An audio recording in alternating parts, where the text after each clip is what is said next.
At his desk, an employee is told he looks stronger than before, after which the action shifts to the facade of an office building, where two colleagues discuss an upcoming meeting, and the department head accepts another assignment to complete the quarterly plan. One of the employees in a business suit asks for a drink for himself in honor of a colleague's upcoming promotion, but immediately orders him to return to his duties, to which the interlocutor responds hesitantly. He reflects on his upcoming 30th birthday and how his hard work is finally paying off, hoping that the promotion will be approved as soon as he sends the contract to the partner and makes the delivery by the end of the month. Meanwhile, the young specialist, keeping in mind his previous expectations and hopes, confidently declares to himself that he can catch up with those who have gone ahead, as if addressing an older mentor, and agrees to move on. Then the action again shifts to the view of the office building. After this, he experiences disappointment due to the failure in negotiations, but decides to try his chance with a new partner, remaining confident that perseverance will overcome temporary setbacks. Meanwhile, a dark-haired passerby makes his way down a city street, remembering his past failures and convincing himself that his daily trained legs will carry him to his goal, no matter how many meetings he has to go through.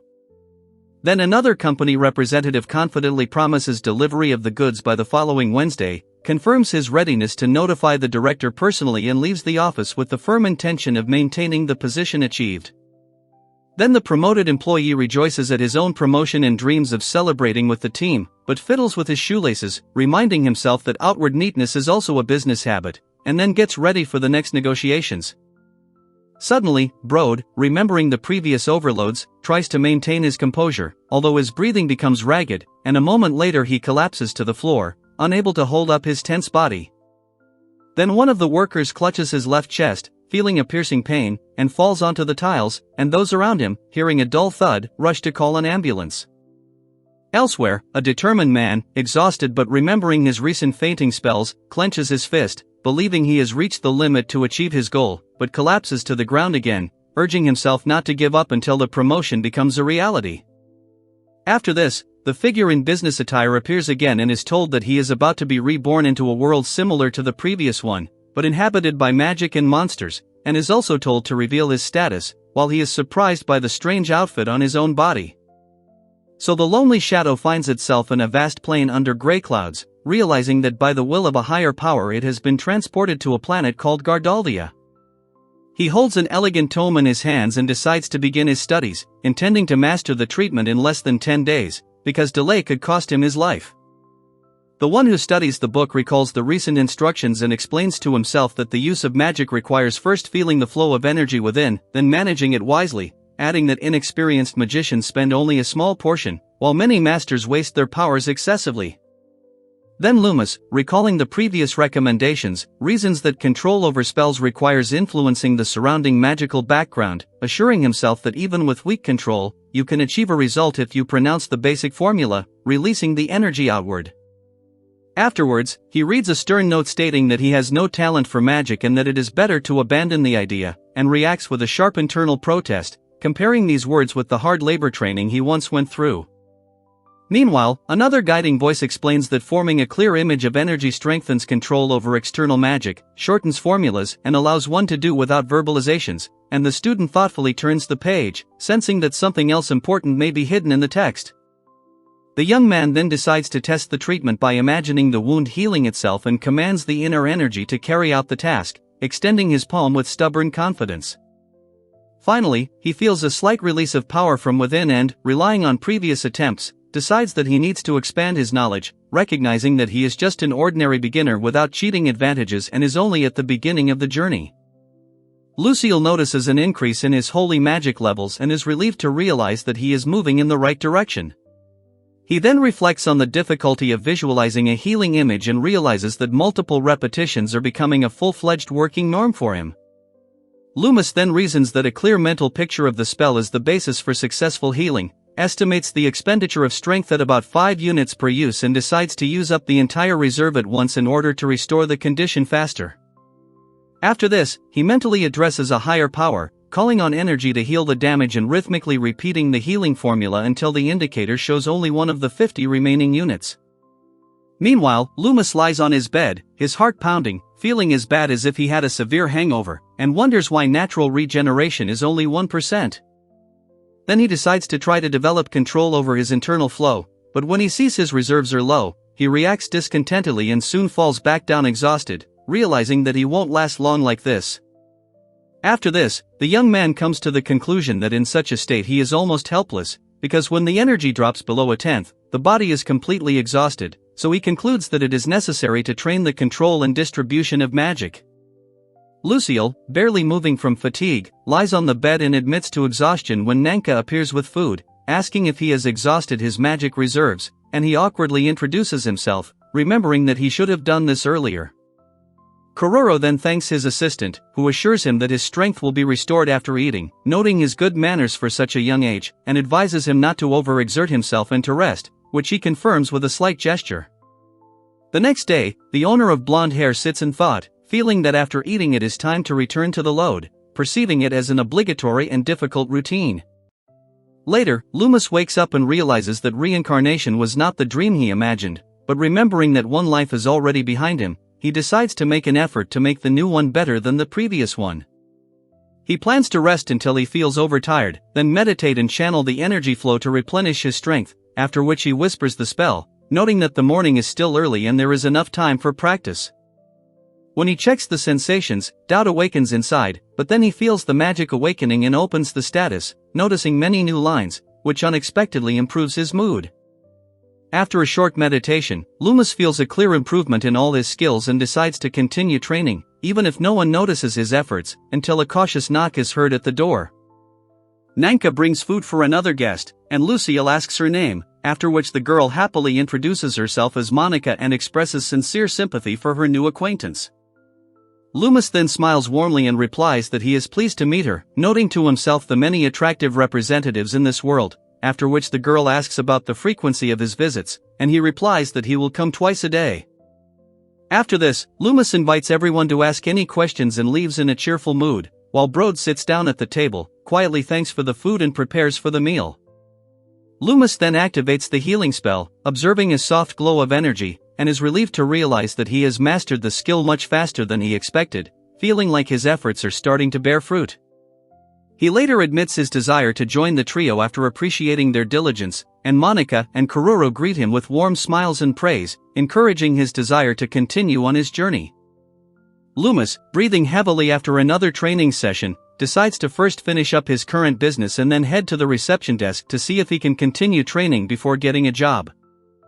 Finally, Lucille enthusiastically informs Monica that he has mastered the treatment, shows his certificate, receives her sincere approval and leaves with a confident step, rejoicing at his first real achievements.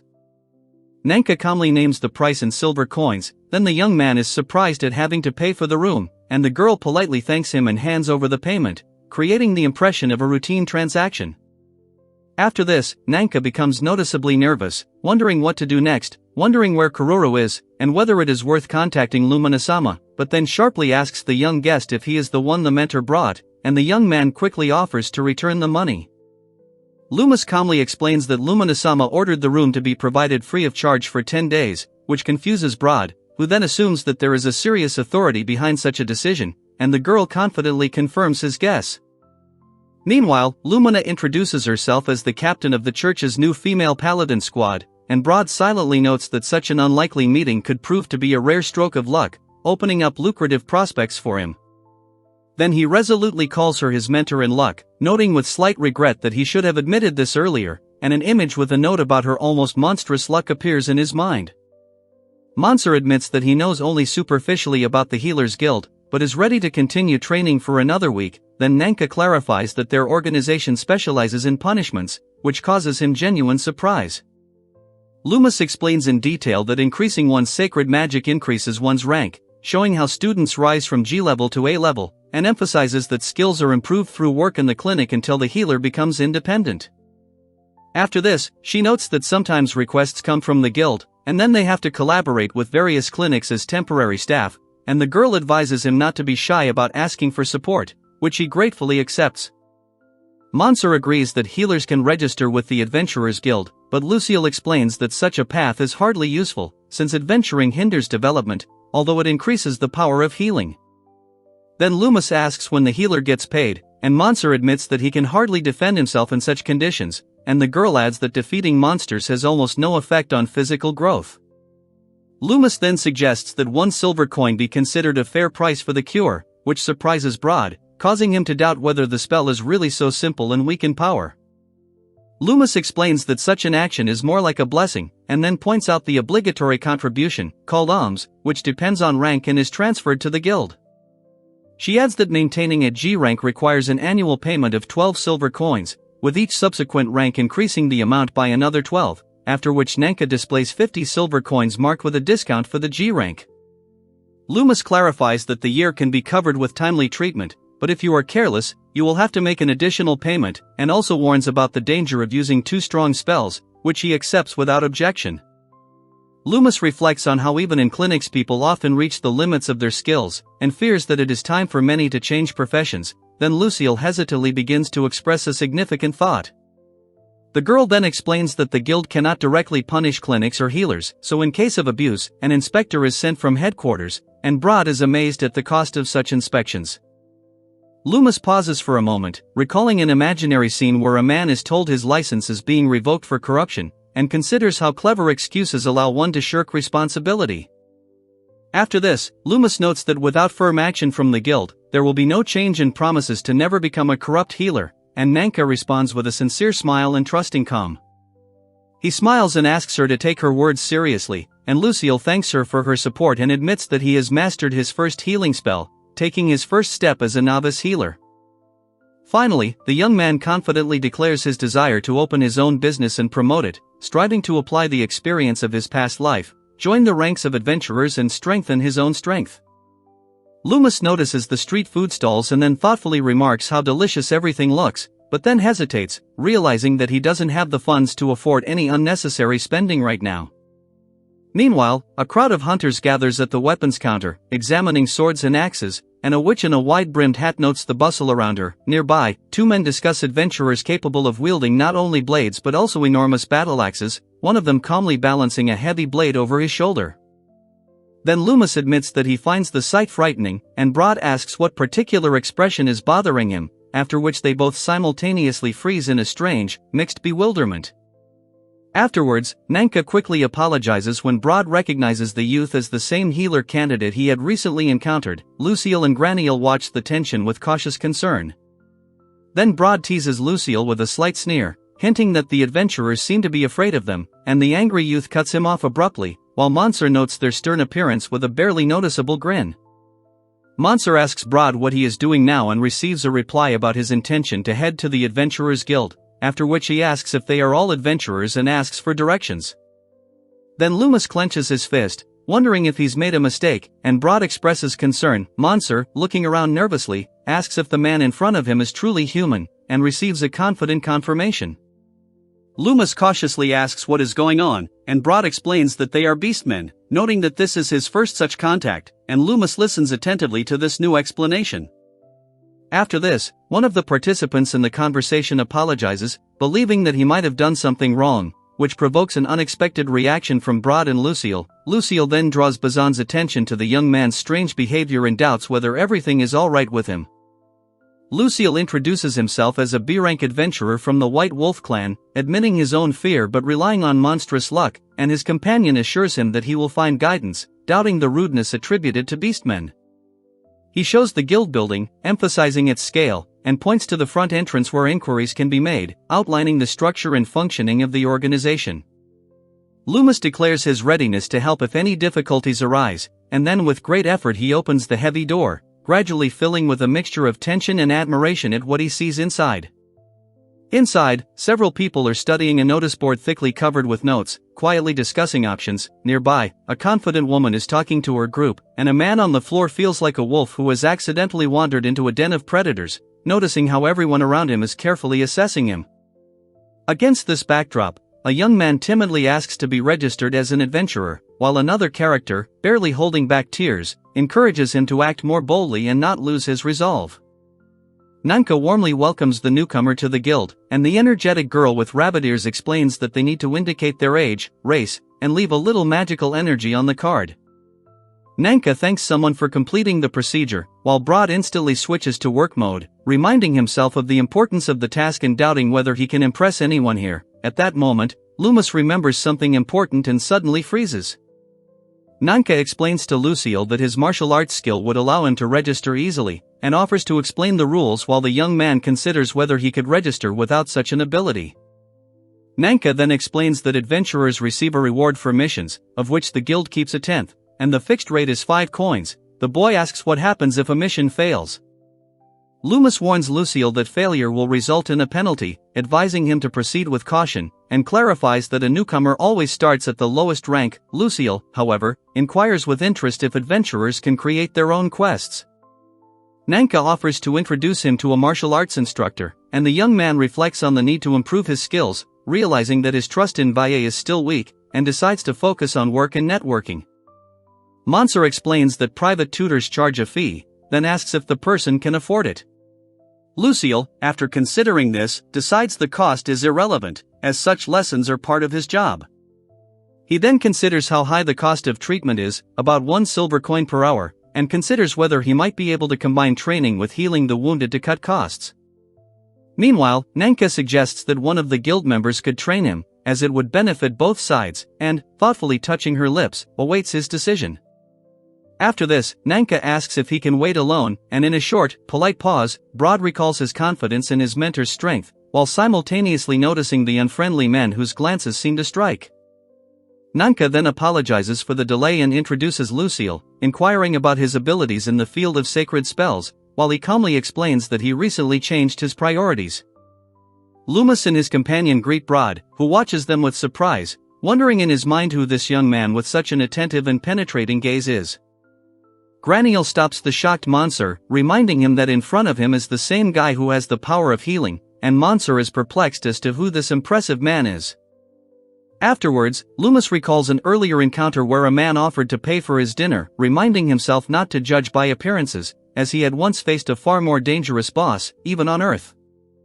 Lucille meets a strict mentor and explains that she wants to develop both combat skills and healing magic in parallel, which seems like an unusual combination for a healer apprentice. Then Broad turns to the fair-haired youth, asking if he really refuses their earnings, and the youth, noticing the intent glances of those around him, is involuntarily struck by their interest in his fighting skills. The scarred man asks why a healer needs to learn combat, and the silver-haired newcomer, feeling the close scrutiny, decides that honesty is more reliable than any excuse right now. Then the young man explains that he cannot remain powerless, because even the weakest monster is capable of killing him outside the village, so he needs to learn to defend himself, and the others listen with silent attention. After this, a man with short blonde hair announces that he is ready to hire the newcomer as a healer in the training hall, offering payment of 1 silver per hour, and the young man is surprised by such a quick agreement. Then the same mentor assigns one task to be completed within 7 days and gives the woman the order to prepare everything necessary, to which she respectfully agrees. Nanka introduces herself with a warm smile, and Lucille, visibly nervous, expresses her desire to work in this place, feeling the tension rise due to the many appraising glances. Broad announces that he is the guild's instructor and will wait for the newcomer for the entire 7 days, while the other man suggests that the young man has outstanding potential. The young man is thinking that he will have to work hard to pass the magic assessment and not lose his place, and at that moment there is a knock on the door, accompanied by a grateful voice addressed to someone inside.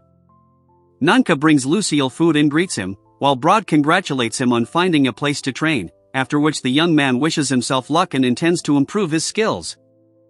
Loomis quietly asks what level of sacred magic he should reach, and Nanka, inspired by his ambition, says that level 5 by the age of 20 would be an impressive achievement, causing him to lower his gaze in embarrassment. Loomis then mentions that if he manages to reach level 5 by the age of 20, they will spend the evening together, and while he chews his food and coughs with excitement, he tries to understand what exactly such an invitation implies. Loomis blushes hotly, realizing that even the ordinary receptionist is so attractive that her presence literally throws him off balance. Lucille then confidently casts a healing spell, noting that his stats are growing as steadily as the work targets in the previous world, so he simply has to continue healing the wound over and over again. Afterwards, Loomis goes into deep meditation, imagining the entire training week, which felt both long and fast-paced. Meanwhile, Nanka brings him tea and checks on his condition, and he calmly replies that he's still working on himself. Lucille then greets Karuru with a cheerful good morning wish, and she reminds him that 10 days have passed, and he bows, expressing his gratitude for her help. Nanka thanks everyone for their support, which allowed him to master magic and become an apprentice, and Mansur, with a warm smile, notes his success and asks if he has found a job yet. Afterwards, Luma shields his eyes from the bright sun, feeling pleasantly refreshed after his long indoor training, and confidently walks down the cobbled street, gradually accepting the idea that he can get used to life in this world. Meanwhile, Nanka tries not to give in to fear, hiding among the crowd, but encounters a group of adventurers, one of whom demonstratively paralyzes a man standing nearby. Graniel, catching his breath, straightens his tie and resolutely suggests moving on to reach their goal. At this time, a stone tower surrounded by ancient buildings rises before them. Then several passers-by notice the young man and whisper to each other, wondering if it is really him, and he himself feels awkward, believing that all eyes are directed only at him. Then the girl convinces herself that since everyone is watching, she can't show weakness, and meets a guy who remembers the disdainful looks from his time working in direct sales. After this, Nanka approaches Broad with a request, introducing herself as Lucille and explaining that he has agreed to accept her application, while he is amazed by the beauty of the women of this world. Loomis is instructed to go down the stairs to the underground training area, thanks him for the instructions, and resolutely accepts the idea that it is time to get down to business. Then the young man involuntarily clenches his teeth. The senior mentor mockingly notes that he did not run away, and his threatening gaze makes the air around him noticeably tense. The scarred man asks the newcomer if he likes their training area, calling it beautiful, while the blonde student senses the deadly atmosphere but confirms his willingness to train. The mentor admits he is impressed that the newcomer did not run away when he sensed his bloodlust, and the young protege reassures himself that he must train for survival, wondering if this was all planned out in advance. After this, the newcomer asks to start with the basics, but the elder demands practice without delay and warns not to run away, and the young man notes to himself that before him is an extremely strict mentor who lives by threats. Then the muscular man makes him run as if his life depended on it, and the young man, barely keeping up, realizes that the Adventurers Guild is actually using newbies as replacements for goblins. Broad also runs at the limit, feeling the weight of the load, but inwardly admiring the student's tenacity, while at the same time comparing this moment with that distant minute when his own body was once motionless. Loomis, lying on the stone floor, thinks the damage done is too light, but then Graniel notices something falling rapidly in the passage ahead. After this, a heated argument breaks out between Loomis and Broad. Loomis breaks down from exhaustion, and Broad demands that he improve his basic technique to avoid looking like a hopeless student, and the young man, barely restraining himself, admits the need to develop flexibility and punching power. Loomis barely suppresses a grimace of pain, noting to himself that the sensations are much sharper than he expected, but at the same time he admits that such a load really does bear fruit, because gradually he feels himself becoming more resilient. Then Broad assures his student that the pain will go away in a month, and Lucille, struggling to stay on his feet, repeats this time frame, as if testing his resolve. After this, the mentor reminds him that he himself wanted to become stronger, pushing him forward.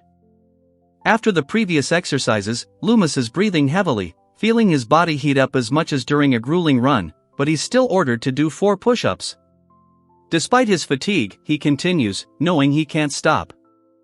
The determined young man then approaches the older fighter, who suggests trying to strike at any cost. The student then braces himself and attacks, pouring all his pent-up determination into the move. Meanwhile, Graniel watches the training with concern, holding something in his hands. After Broad apologizes for his harshness, Graniel questions whether this is truly the student's limit, but Mansur gives him a sharp kick, pointing out that he didn't even try to dodge.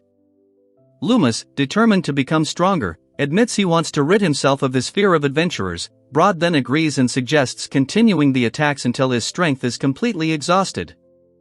After this, the younger student abruptly steps aside and immediately responds with a counterattack, inviting his opponent to catch up with him, to which the older one irritably remarks on his slowness.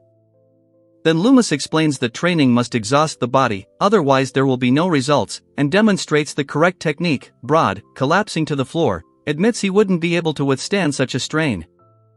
The novice fighter takes up his stance again, recalling his previous martial arts training and the importance of visualizing a strike, while the opponent offers to move closer, confidently anticipating his attack. Then a swift, lunging strike passes dangerously close, and the student realizes he must act at minimal range. He delivers a sharp kick, causing the elder to recoil and fall with a dull thud. After this, Loomis winces in renewed pain and collapses to the floor while Broad watches him, pulling himself together. The young man tries to rise, but aloud admits to wanting to give up, even though he knows running away will only make his situation worse.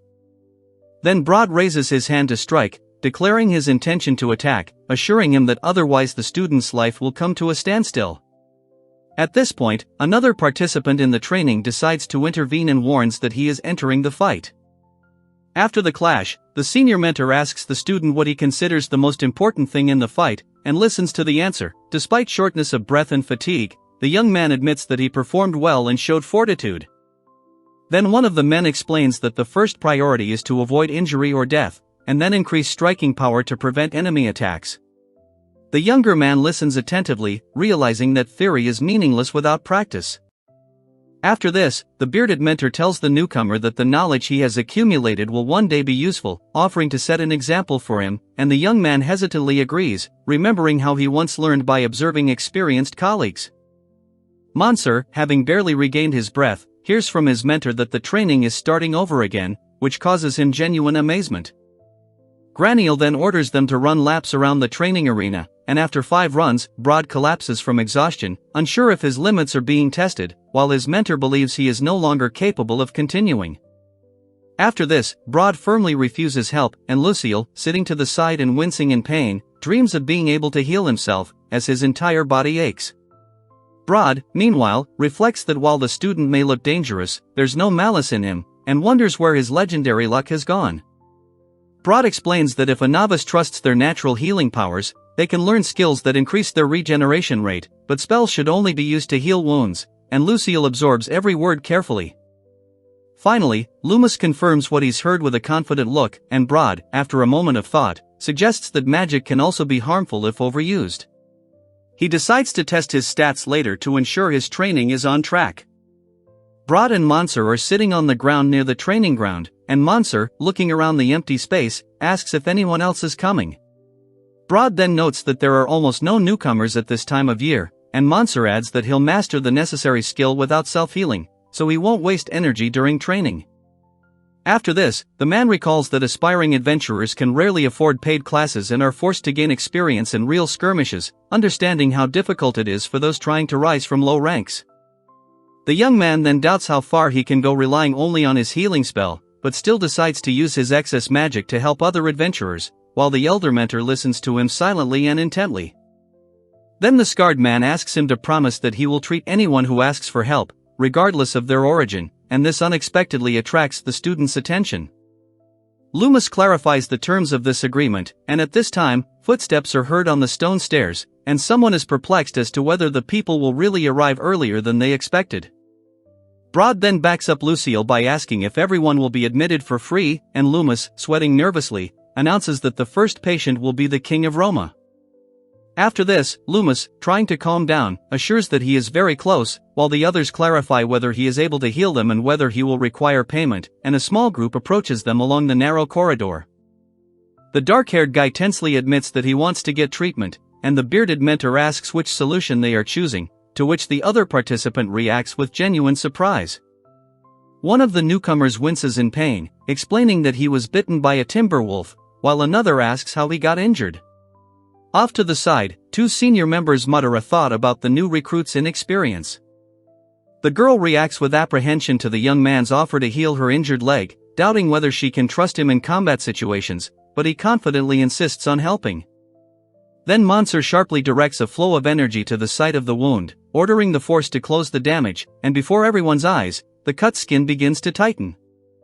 Afterwards, Loomis asks Nanka if she's still in pain, and she calmly replies that she feels fine.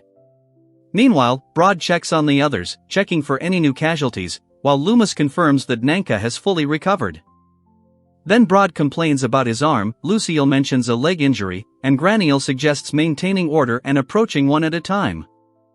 Afterwards, Broad and Lucille stand side by side, and the young healer clarifies whether everything went well, while the grateful villagers bow before them for saving the village. Lucille admits he knows little about the Healers Guild, and Broad recalls how he acted at random. Broad assures him that he will try his best, anticipating busy days, while the young man, meanwhile, reflects on the need to acknowledge his own limitations, realizing that he has not yet told his mentor about all of his weaknesses. After this, Monsor says that he can only heal 8 times in a row, and asks if that is enough, but Broad suggests casting spells to the limit if possible to increase physical endurance, and Monsor asks again if he is really serious. The young man then compares his grueling routine to military service, noting that he hardly rests, and hands over his further training to the guidance of a mentor who accepts responsibility. Broad explains that Lucille needs to develop his strength first, but the boy chuckles, reminding him that they haven't even begun yet. The mentor then moves on to meditation, trying to simultaneously strengthen his sacred magic and healing abilities. Soon Broad notes the young student's courage and offers to train him properly, and the young man realizes that he made the right choice and attributes his meeting with his mentor to the effect of monstrous luck. Finally, the bearded man advises the newcomer to stay with the guild for now, and he, slightly stunned, admits that he has almost no funds, thinking that the opportunity to live here is much better than trying to rent a place to sleep in an inn. A man offers a newcomer 3 free meals and a change of clothes, and then the young man, struck by such a generous condition, responds with doubt, feeling inner tension and fearing a hidden catch. Then Loomis confidently tells Broad that he can handle this on his own, and after a brief pause, he admits that he'd be willing to save anyone if the chance arose. Broad then confirms his resolve with a serious nod. After this, the young man fervently declares that he does not wish death on either the adventurer or the common man, and the senior mentor behind his back agrees, adding that he will accept such rules with joy if they make him stronger. The tall man remarks that if there were more healers in the world with a similar approach, life would become easier for many, and the young man listens to these words with genuine surprise and slight excitement. However, Broad immediately asks to forget his previous phrases, and Monsor is perplexed, trying to explain that the meaning was completely different, and wonders whether the words were taken out of the general situation. Graniel then strictly forbids Loomis from leaving the training session early, to which he responds with surprise, claiming that he simply has no other place to practice and needs to continue here. Afterwards, Broad offers to extend the lessons monthly, and Lucille, smiling, accepts. The mentor then asks him to recognize the importance of this preparation, and the student agrees, deciding to start with at least 1 month. Loomis then confidently promises to get one of the participants into the desired shape before full training begins, and the other participant reacts with unexpected confusion, not fully understanding the scope of the promise. Broad assures him that he has sufficient authority to handle organizational matters, after which Lucille shares his plans to combine martial arts with healing. Nanka then thanks him and wishes him success in his future endeavors. Later, Loomis is surprised by the icy water and the lack of the usual baths, and the mentor shows him a well where he can wash himself, promising to soon bring new clothes for comfort. The next morning, Loomis wakes up abruptly and, although he has a poor understanding of the local equipment, begins to fill a wooden tub with water, but the liquid quickly overflows. He then douses himself with cold water, shudders from the cold and, feeling heaviness throughout his body, notes that such abruptness clears his head, reminding him that effort and pain are inevitable if he wants to receive a reward. Afterward, Loomis, drenched in sweat and fiercely motivated, says he has to give it his all, and Broad clarifies what that kind of dedication means to him. They both fall silent for a moment, assessing the road ahead. Then the mentor hands him a package with new clothes, and the young man, shuddering and nervously wiping his sweat, assures him that he will train as hard as possible. Then the mentor asks him to go to the dining hall after changing. Later, Nanka anxiously asks if she can handle it and if she should change her clothes, but Broad reassures her, saying that no one will touch her, although he himself is surprised that she wants to meet the adventurers without an escort. Afterwards, Loomis examines the fabric in his hands, unsure what to do with it, while Nanka cheerfully explains that she's already washed the clothes and thanks him for healing the group. He modestly remarks that he doesn't deserve such praise and is told that Broad sent it. Then Nanka happily realizes that someone has entrusted her with washing clothes, and is perplexed as to why she received such a pleasant sign of attention. Later, she sheepishly forbids another girl from touching his clothes, insisting she can't allow him to do so, and she offers to help. The young man awkwardly explains that he's glad, but he's hesitant to agree yet. He tensely objects, saying that he will not allow such a charming Nanaella to mess around with dirty things, fearing the reaction of the adventurers, and she blushes and admits that she herself is afraid of their heavy looks. Finally, Nanka confidently tells Broad not to worry and to leave any stains to her, then suddenly grabs his hand as he mentally reminds himself to bring her clothes to wash tomorrow. Loomis confidently offers to use his power if necessary, but Nanka gently declines, believing it best to sort things out herself, while Broad watches them with a barely noticeable grin. Nanka then cheerfully promises to take care of the matter herself, and it is at this moment that Broad suddenly blushes, thinking that he will have to thank her later, after which he hurries to the dining room, where they are already waiting for him. Meanwhile, in a noisy tavern, a woman asks a man about his day, and he wearily admits that it was disgusting, while a young girl nearby calls out to someone named Chico. A nearby man points to a huge, steaming pile of food, inviting him to come closer, and the young customer is perplexed by the amount. The man then declares that he intends to eat it all and demands that the guest also finish his portion. The young man thanks her for the treat, wondering if it has anything to do with his training, then takes his first bite and, finding the taste surprisingly pleasant, continues eating enthusiastically. After the meal, the younger of them growls contentedly, announcing that he has mastered everything down to the last crumb, and then the older one approves of his efforts and suggests moving on, to which the young man responds with readiness. Later, Broad shows Lucille the restroom and advises her to fully recover, handing her some sleepwear.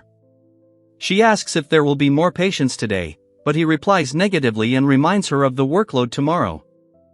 Loomis, rising in bed, asks the time and, hearing it, abruptly abandons the idea of sleeping, grabs the blanket and straightens up again, as if trying to drive away fatigue. Realizing that it is now 7:16 p.m., he notices that an adult does not go to bed so early, although his whole body aches from tension, but he convinces himself that he is not capable of falling asleep at such an hour. After this, he decides to repeat the special training he took at the Healers Guild, while Nanka, busy with her own affairs, vows to work until the night to improve her own skills. After 3 hours of magical exercises, Lucille stretches, then does visualization, meditates and clears her thoughts, after which she lies down and yawns, remembering the long day. Before falling asleep, the young man reflects that his real life in this world has finally begun, and then falls asleep, opening a new chapter as a member of the Adventurers Guild. In the early morning, Loomis washes up at the well and notes that the training went without breaking a sweat, realizing that a lot of thoughts have accumulated, but he intends to make every effort to continue growing. Having missed something, the young man peeks out from behind the door, then clenches his fist and promises himself not to cause fear in the adventurers by the end of the month, striving to change their attitude towards him. Broad informs him that breakfast will be the same as yesterday and urges him to eat properly, and the young man quietly complains about another huge portion, watching as others already occupy the tables with full plates. Then Broad, holding a tray of food, clarifies whether this is the newcomer they were talking about and asks if he looks like a bear. Monsieur politely introduces himself and wonders if Broad is indeed of that species. The man with the scarf proudly declares himself a wolf man, although he immediately and reservedly admits that his image is largely an advertising exaggeration. After this, Broad hands over an impressive plate, explaining that he has already paid for it, and asks him to eat it all, while the young man anxiously examines the size of the portion and doubts whether he can handle it. One of the men says that the dark drink, although disgusting in taste, significantly strengthens muscles, increases endurance, and speeds up reaction time for 6 hours, while the fair-haired young man doubts its usefulness from afar. Finally, he looks at the strange drink, noting that it hardly resembles something intended for humans, admits that he feels sick, but still agrees to finish it all and drink it, hoping to become stronger. Loomis winces, clutching the hot mug, then takes a deep gulp and, having drained it to the bottom, notes to himself that he drank it all without leaving a trace. Afterwards, another participant, grimacing, describes the sticky texture and sour taste of the strange mass he calls Substance X, wondering how such a stench even exists. A young man, sweating profusely and holding an empty cup in his hand, reflects on how, while running in the mountains, he would like to spit it all out and rinse his mouth in a stream, but then he realizes how disgusting it is, and a chill runs down his spine. Broad watches the scene closely, while Monsieur, looking at him nervously, realizes that even the thought of spitting next to this bear causes fear, and decides to act despite the internal tension. Meanwhile, Loomis, without hesitation, downs the dark drink in one gulp, swallowing it in one motion as if it were just water. After finishing his sip, he catches his breath and suddenly feels a surge of energy coursing through his body, causing his heart to beat faster than usual. Broad, nodding confidently, asserts that the words about the miraculous properties of the drink have been confirmed, then demands that Lucille demonstrate the result, and he, straining, reluctantly agrees, hoping that everything will go smoothly. A week has passed since his arrival at the academy, and now he is leaning against the wall, thinking that he is going crazy from the pain in his muscles and aches throughout his body, barely able to stand on his feet. Brod is then called out by a cheerful healer, who assures him that he needs to train even harder to become stronger, causing Brod to raise an eyebrow, not expecting such determination. After this, Brod smiles warmly and admits that he did not know about his interlocutor's resilience, causing the younger man to react unexpectedly and show noticeable surprise. The young man leans against the wall, trying to catch his breath and realizing that he has said too much, but another participant abruptly orders him to stop resting. Brod orders them to run without fear, and Lucille, drenched in sweat, confirms that he has been staying close from the start and quickly agrees to continue. The young man, feeling panic and breathing heavily, notices that an inexorable pursuer is rushing after him, and then he decides to give it his all in order to gain strength within a month and gain a chance at salvation. On the training ground, two people get into a serious fight. One demands the other to dodge faster, expressing irritation, and then the older one, having struck, reminds that the monsters are much stronger and weakness is unacceptable. Loomis, clutching his side and barely breathing, insists that there is no time to rest, but Brod, asking a pointed question about the desire to live, offers help if the student is truly ready to continue. The young participant admits that he is wary of the instructor's mood, and the latter, to the student's surprise, responds with a restrained smile, confirming his rank and slightly softening the situation. Brod confidently agrees to move on, and Lucille, perplexed by this calm, tries to understand why the mentor is smiling and what he could have said that was unnecessary. Loomis then tries to block the heavy blows of the strong fighter, feeling a throbbing pain, but admitting to himself that such defense is indeed useful, despite the sharp strain. The man with spiky hair demonstrates how to correctly grasp the direction of an attack, observing and responding to the movements, while the younger one listens attentively, trying to memorize the logic of the strikes. The next moment, Brod delivers a powerful blow, demanding that the technique be memorized as if his life depended on it, and the student is forced to defend himself, feeling the painful response and understanding the seriousness of the instruction. Brod admitted that he could be overly stern, but was still capable of teaching, and after the student's complaints he calmly apologized, while the newcomer, exhausted by weeks of training, admitted his own inexperience. After this, Loomis, sweating profusely but still maintaining a slightly drawn-out smile, asked to continue the lesson, and Brod, with cautious alarm, noted that smiling while in pain sounded ominous, trying to calm him down a little. Then the young man abruptly declared that he intended to break through at any cost, and, intercepting his mentor's blow, he heard him ask in surprise whether he had the strength to speak in such a state.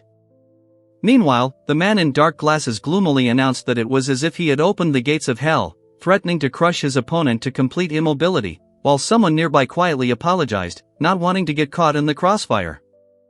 Then the timid girl admitted that she had heard about his ability to heal, and Loomis calmly clarified that he was doing it for free, only asking her not to add funny meowing to her words. Afterwards, he wondered if his comrades were probably watching him, and decided that word of the treatment had spread quickly after his recent assistance to another victim. Soon Nanka showed her bloody back and leg, explaining that she had been bitten by a rat-like mutant, and Brod carefully clarified the location of the wound and warned about a possible infection, recommending a pharmacy if things got worse. Lucille then focused her energy to heal the damage, and Monsieur calmly noted that it was enough, which caused Loomis to feel a mixture of relief and slight shock. After the treatment, Loomis covered his mouth with his hand from the overwhelming emotions, and Brod, sitting next to him, asked if he was crying or if he had said something unnecessary, while another voice called the healer to the next patient. Next, Brod demanded to know the name of the one who was holding the wounded beast girl, and the young man nervously introduced himself as Lucille, trying to act more confident, while the mentor asked if he really was treating a representative of the beast race. Brod then brought up the differences between humans and beastmen, emphasizing that everyone here was striving for peace, while Lucille thoughtfully recalled discrimination, promising to accept wounded of any origin. After these words, Nanka hugged Brod tightly, gratefully burying her face in his, and he awkwardly agreed to help if needed, while Graniel emphasized that they could ask for help at any time, receiving a confident answer. A little later, they started talking about Brod scaring all the students with his cruelty, and someone was surprised that Loomis was able to cure her, noticing that the mentor changed beyond recognition during the training. The young student asked Brod if he knew everyone present, but he admitted that he was unable to remember everyone, after which the two said goodbye and hurried back to training. Then a steaming dish was placed on the table, and the man with spiky hair admitted that he would not run, and the blonde newcomer added that he wanted to rest a little, realizing that he had already made a step forward in just a week. Loomis ate the hot food with relish, thinking that he would have run away long ago if it hadn't been so delicious, but soon he noticed someone asking if he could continue, and decided to take a short breather. Then Broad demanded to know why they had ordered so much, and categorically declared that no one would get up until everything was eaten, forcing one to quickly swallow the remains, and the other to quietly note the mentor's anger. After dinner, Broad told Monsor that it was too early to give him a weapon, but he was not going to force him. He only asked if he wanted to try, and Monsor, chewing meat, admitted that he did not plan to go into battle and simply did not understand the point of weapons. Soon the mentor suggested that they return, and Lucille considered that a long-range weapon would be suitable for his escape, imagining the appearance of the monster and worrying that his own attack might not work. Finally, Broad extended a generous gesture of handing Loomis a pair of the mysterious drink, dubbed Substance X, assuring him that it would accelerate his growth of strength. The young man quietly thanked him for the food and prepared for the next test. The fair-haired youth hesitated to drink after such a hearty meal, but the dark-haired mentor watched him with a gentle smile, and then the student decided that he would have to take a sip despite his doubts. After this, the blonde leaned against the wall, feeling weak and hoping to persuade someone to give him a break, while the bearded man, with smug confidence, thought that the bear would crush him, but still dreamed of the uneaten remains. Then the guy was startled by the unexpected appearance of a figure in a cloak with a girl and, noticing the strangeness in their behavior, he chose to calmly return to his room. Later, Loomis, lying on a hard bed in a modest room, felt the gazes on him and thought about his new routine, which consisted of magic control, 3 large meals, running, dinners and daily meditation. Meanwhile, he began to feel a gradual progress, as it became easier to concentrate when he was confident in his actions, and such a measured life seemed surprisingly pleasant and full of meaning to him, although in the end he still hesitated a little. However, the young man soon became alarmed at the thought that he might be being followed, but immediately tried to deny it, realizing that there was clearly more than one observer, while nearby the girl also felt someone else's gaze on her.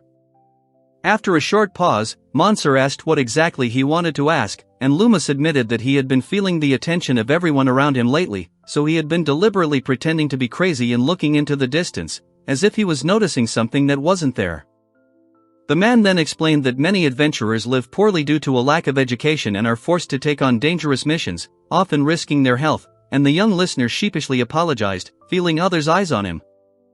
Loomis then decided to encourage the others, offering them to take on more missions, assuring them that he could treat their wounds if necessary, and Broad reminded them that their contract obliged him to remain in the guild for the entire month. After this, Broad insisted that Lucille trust him and stop following him so closely, explaining the need for personal space, but he reluctantly agreed and asked to keep an eye on him the next time he met a new person.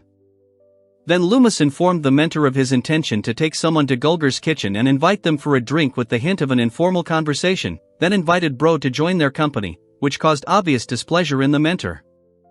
Soon, before the end of the month, a major change occurred. The girl with cat ears thanked the healer for his recent help and, with timid hope, asked for it to be repeated if the need arose.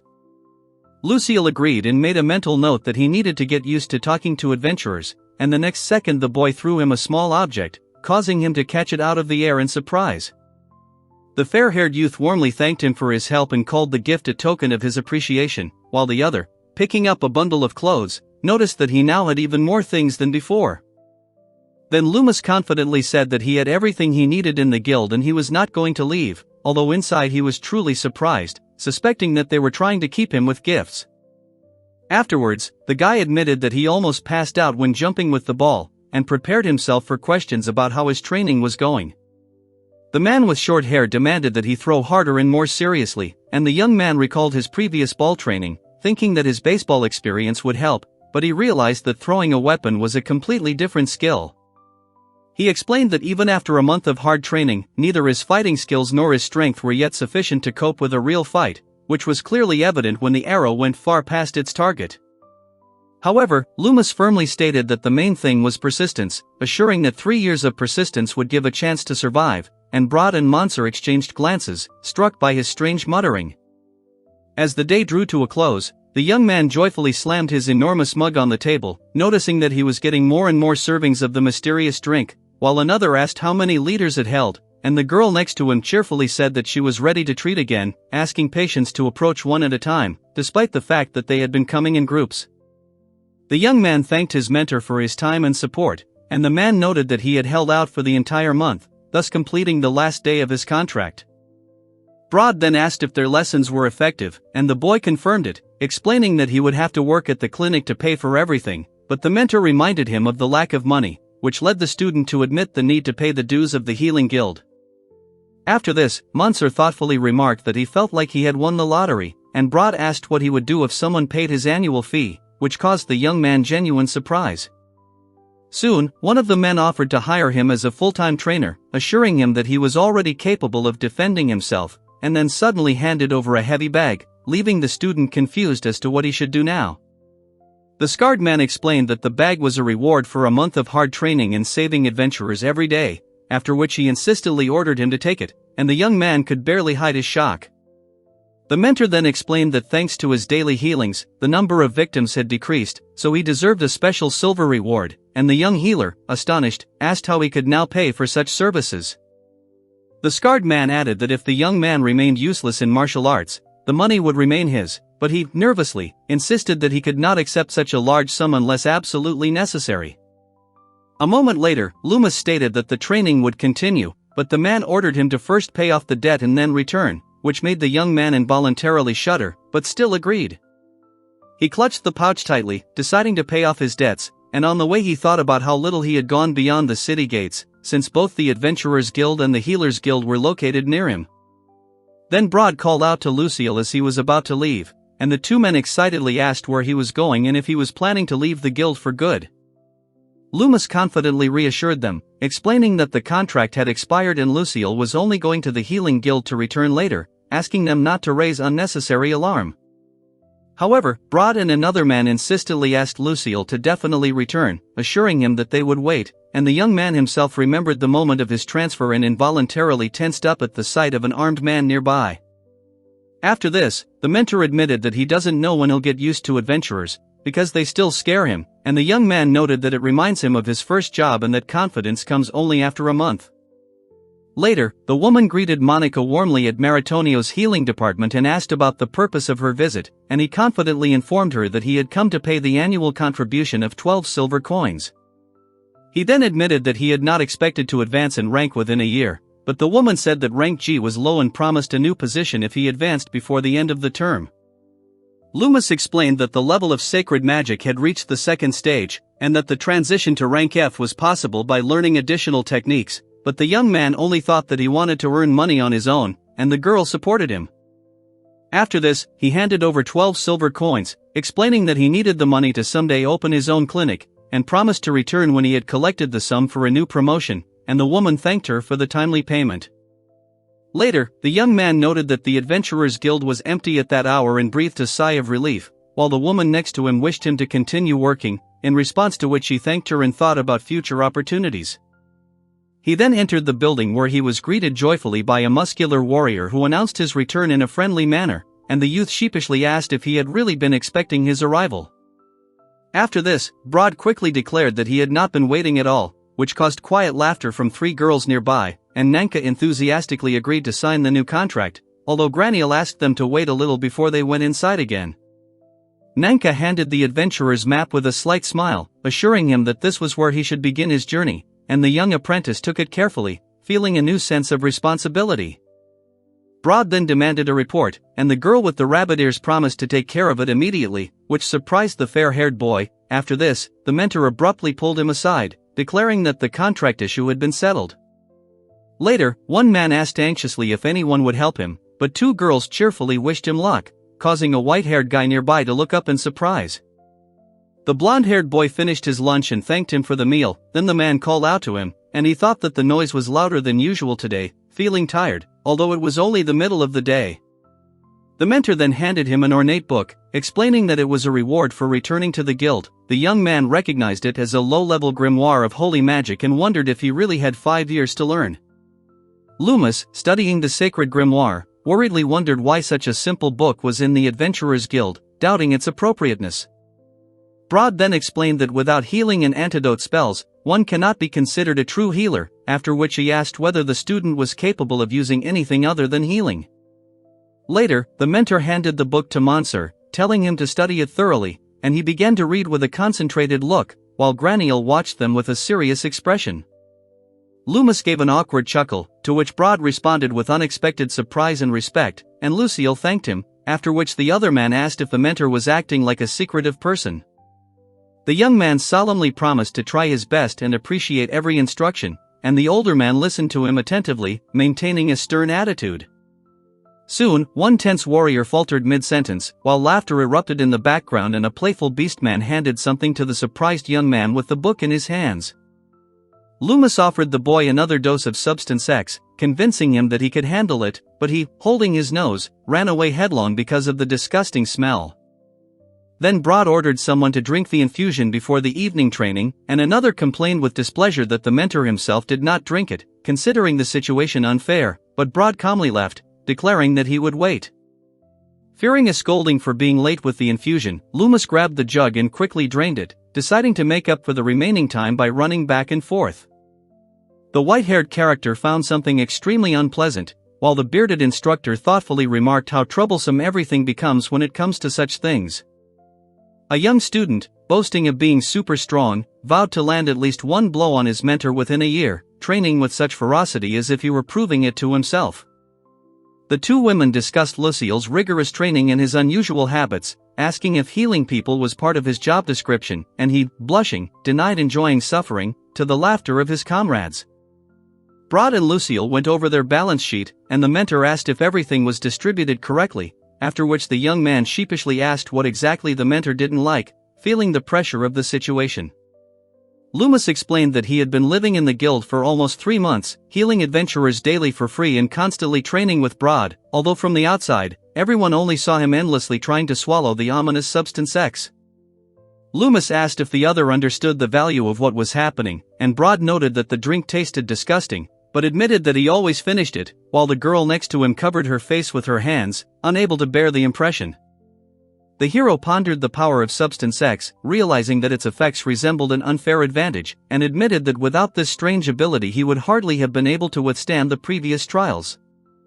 Then Broad doubted the value of the miraculous mixture, but Lucille insisted that it was superior to himself, admitting his own ignorance and recalling that a sage had once created it according to a special recipe.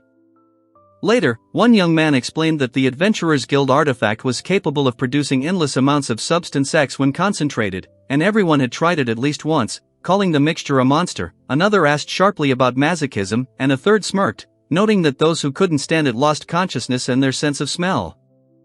Mansur noted that everyone who had undergone Broad's training found themselves in a dubious position, after which the instructor asked with a grin if he smiled during classes, and then, waving his hand, laughed and denied it. He then, smiling more softly, tried to encourage Lucille by saying that he was still young, but the student fearfully rejected this approach before the conversation died down. Later, Mansur abruptly drained a large mug under Broad's gaze and declared that he would drink it all, explaining that his smile was merely a sense of duty, despite his mentor's doubts. After 3 months of intense training, Mansur noticed that he had become faster, more resilient, and more flexible, and he threw a dart straight into the center of the target with the firm intention of continuing to grow. Loomis, too, was proud of having learned to hit the target, although he still couldn't land a single blow on the instructor, who calmly blocked every one of his attacks. Broad himself trained in a more gentle regimen, noting that he now better anticipates enemy attacks and feels that his martial arts skills have risen to the 2nd level. He then thanked the young man for the treatment, who modestly replied that it was a mere trifle. After checking his status, the student was delighted his holy magic had risen to level 4. Loomis laughed, and Nanka mentioned that he often healed everyone in this very room. Then the boy explained that this was his bedroom, and the girl politely asked for a favor. She suddenly suggested to Broad that they train together, but he said he was busy and declined, and then she noticed with surprise that no one liked training with him before the door slammed loudly. The hero wondered if he was considered a masochist for not giving up on his studies for so long, and admitted that without partial results he would have given up long ago, since the improvements were rather modest. Soon Broad met another student with a serious look, who, overcoming fatigue, was preparing for a new training session, agreeing to talk before starting work. Suddenly, the coach announced that Lucille had a day off, which greatly surprised him, making him wonder if he really had nothing to do and realized that he had not rested for many days. Loomis explained that he had neither the leisure nor the money to buy things in this world, but Broad offered a small schedule for when needed, allowing the apprentice to do whatever he wanted, even helping the butcher if he had free time. The mentor then explained that the guild produced all its own meat and didn't use monsters, which surprised the student, who had never seen monster bodies. Broad mentioned special bags with magical storage. Hearing this, the young man perked up and asked if magic bags without weight were expensive, and the mentor awkwardly admitted that he had kept silent about their existence earlier. Then the fair-haired guy said that the cheapest healing spell costs about 3 gold, but he doesn't need healing right now, although he hopes to one day start his own team, holding a wooden board in his hands. Finally, Monsieur was asked if he wanted to help the butcher, and he replied that he was doing it not out of boredom, but because he did not know when such experience would be useful, although he agreed rather reluctantly. 4 days later, he decided to take advantage of the opportunity and took the day off, then headed to the room next to the dining room, noting that he had arrived 5 minutes early. Loomis knocked, and Broad opened the door, welcoming him into the makeshift butcher shop, while the kid nearby mused that it would be nice to see monsters without the fear of a real fight. Galba thanked his guest for his assistance and offered to work together, to which the guest remarked that Galba reminded him of someone he knew. Galba, with a slight smile, replied that he didn't mind if he just came to chat, as if he were an older brother. Then Broad confirmed that there was indeed a resemblance, mentioning his younger brother, and his interlocutor asked if they were talking about Vulgar San, imagining him looking puffed up and thoughtfully considering what he had heard. After that, Broad suggested going straight to the butcher shop and explained that some of the monsters' carcasses were too dense or poisonous, so it was worth just looking around first, while Lucille wondered if their bag was magical. Broad lifted the enormous trophy with one hand, and Lucille was amazed by its size. The mentor calmly ordered him to take a closer look, declaring it an ordinary specimen, and asked if Lucille considered it superhuman.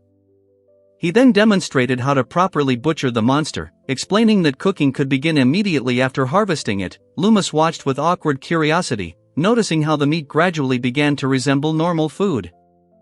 After a short time of work, Broad and Monsieur discussed the speed of the process, and the mentor explained that everything could be stored in another magical bag, while Lucille considered removing the skin himself to improve its compatibility with food. Broad confidently explained that the meat from their cafe was sold to other guilds and city shops, and the proceeds fueled their own organization. Lucille listened attentively and confirmed his understanding. While the mentor was preparing the next piece, Loomis was worried that he would ruin the product, and then Broad explained that experience was, of course, important, but the real reason for his presence there was completely different. He explained to the attentive student that they had practically every type of monster, and the goal was to teach him to recognize each creature's weak points and the best areas to strike. Monsieur anxiously asked if he was supposed to fight the monsters himself, but Broad noted that the ability to heal increased the chances of survival, and Lucille added that it had been a long time since they had met a newcomer with such potential. Then the interlocutor admitted that in his case it all boils down to just the desire not to die, and the other replied that such a desire is completely natural for any adventurer. Broad continued, noting that many hotheads came to them, dreaming of glory, but more often than not, they died, and Lucille calmly noted that the number of newbie deaths had decreased precisely because of his healing. The two stood side by side, reflecting on how, when faced with death for the first time, most people realize they are not exceptional, though sometimes the wounds are too severe and the realization comes too late. Loomis replied that he was still saving them, and Broad, smiling, admitted that he was glad to hear that, even if his own contribution was limited to healing and removing poisoning.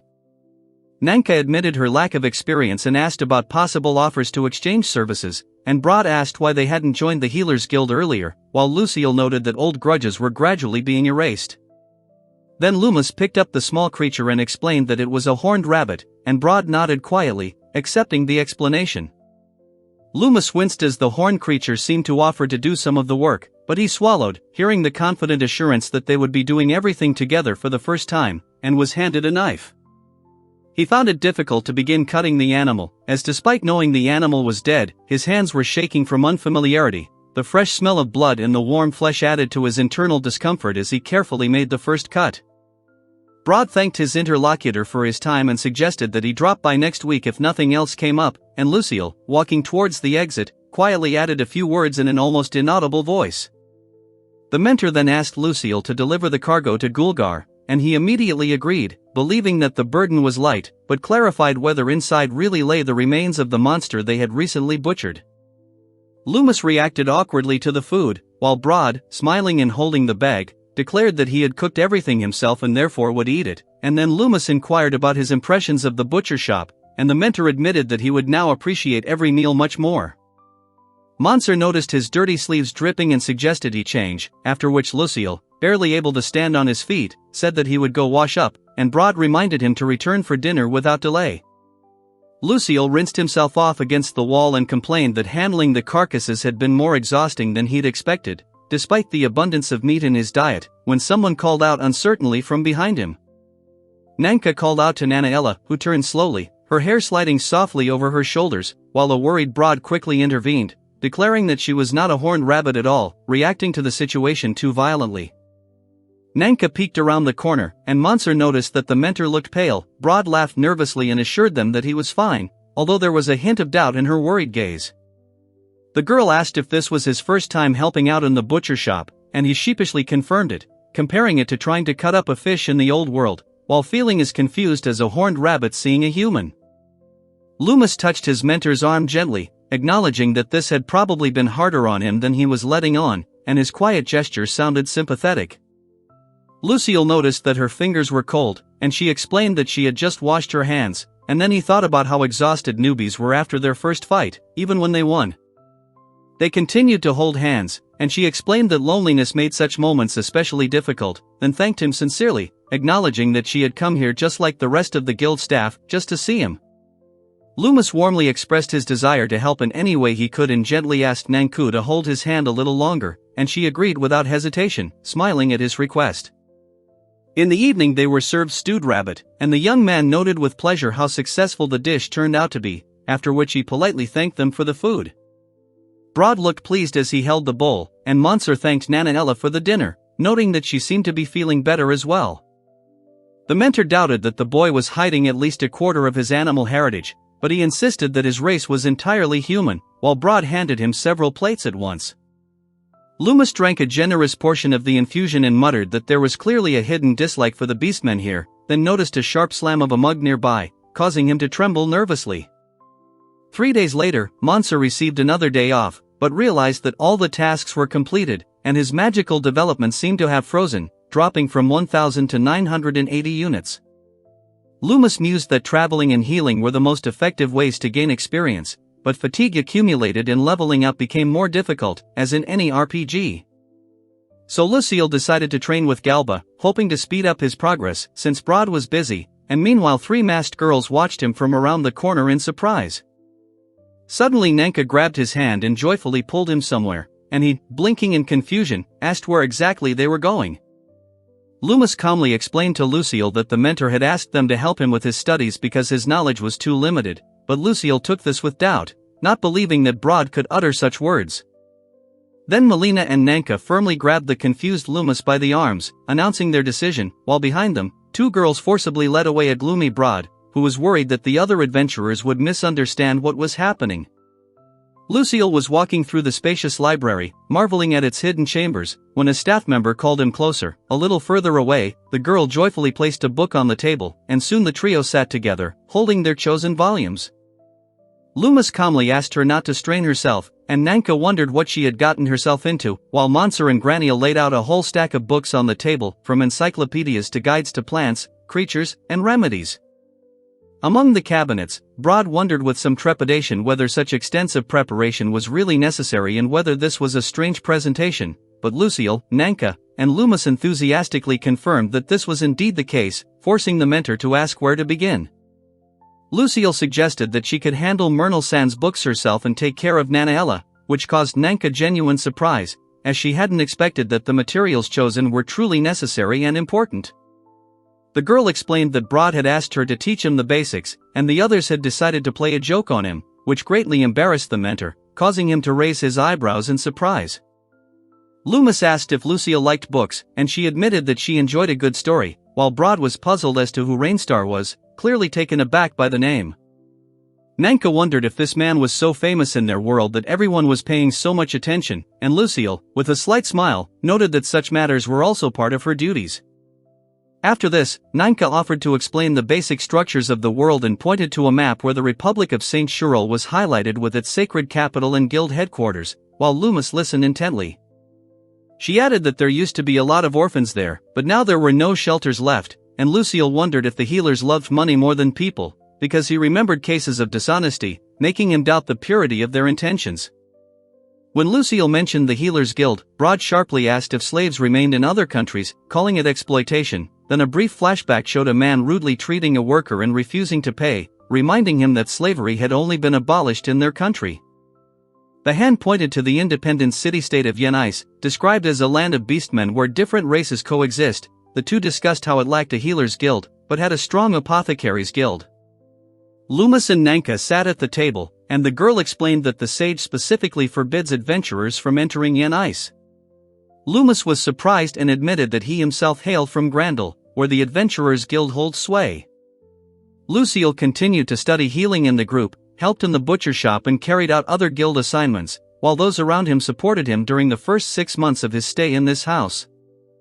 Loomis excitedly opened the documents about the guild's monthly profits, and Lucille and Nanka immediately leaned closer to examine the figures, while Broad, Monsieur, and Graniel confidently confirmed that the White Wolf Squad always remains first. Nanka asked if they had heard that the A-rank group was almost formed, and then asked if they were going to go out to dinner together, but Loomis confidently stated that they certainly valued Nanaella. Lucille asked if the others were uncomfortable with their closeness, hinting at possible harassment. Broad sharply ordered them to leave her alone, while Loomis put his arm around the girl, assuring her it was just friendly support, and Nanaella looked wary but remained silent. Lucille winced when someone noticed that her clothes were already too small due to her unexpected height, and then the girl kindly offered to find more suitable outfits, smiling with genuine warmth. The man asked if she wanted to buy new clothes, admitting he hadn't noticed before, and the girl confessed that she had long dreamed of leaving the guild, at least temporarily. In response, he offered to give her money on the condition that she continue to help with the treatment. The city panorama gives way to a scene where Nanka offers to go with Lucille to buy clothes, standing next to the surprised young man. Nananka points out that if Lucille came in casual clothes, the walk would look like a date, after which she offers to lead the way, and Broad declares that he can walk on his own if he is shown the route. Loomis notices with alarm that the area has become more dangerous, recalling her own feelings when she first entered Merlatoni and caught the glances of passers-by. He asks the girl if she is an adventurer, and she smiles softly, saying that sometimes she doubts it herself, after which they head towards the building together and decide to go inside. Nanka asks for an opinion on the dress, but Broad declines, claiming it is his underwear. He then tries it on behind a curtain while Nanka watches, and they later discuss how this is Broad's first clothing purchase in the new world. Nanki's sudden cry makes Lucille and the boy flinch, and the boy, recognizing the voice, immediately starts running down the street. Loomis reflects on how he labors every day simply to survive, while Monica, exhausted, sinks to the ground, and someone nearby desperately calls her name.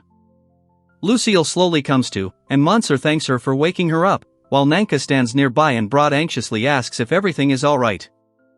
Loomis explains that when the treatment didn't work, he used poison, which seemed to work, and Monsieur recalls a loud scream and running towards the sound and seeing a body covered in blood.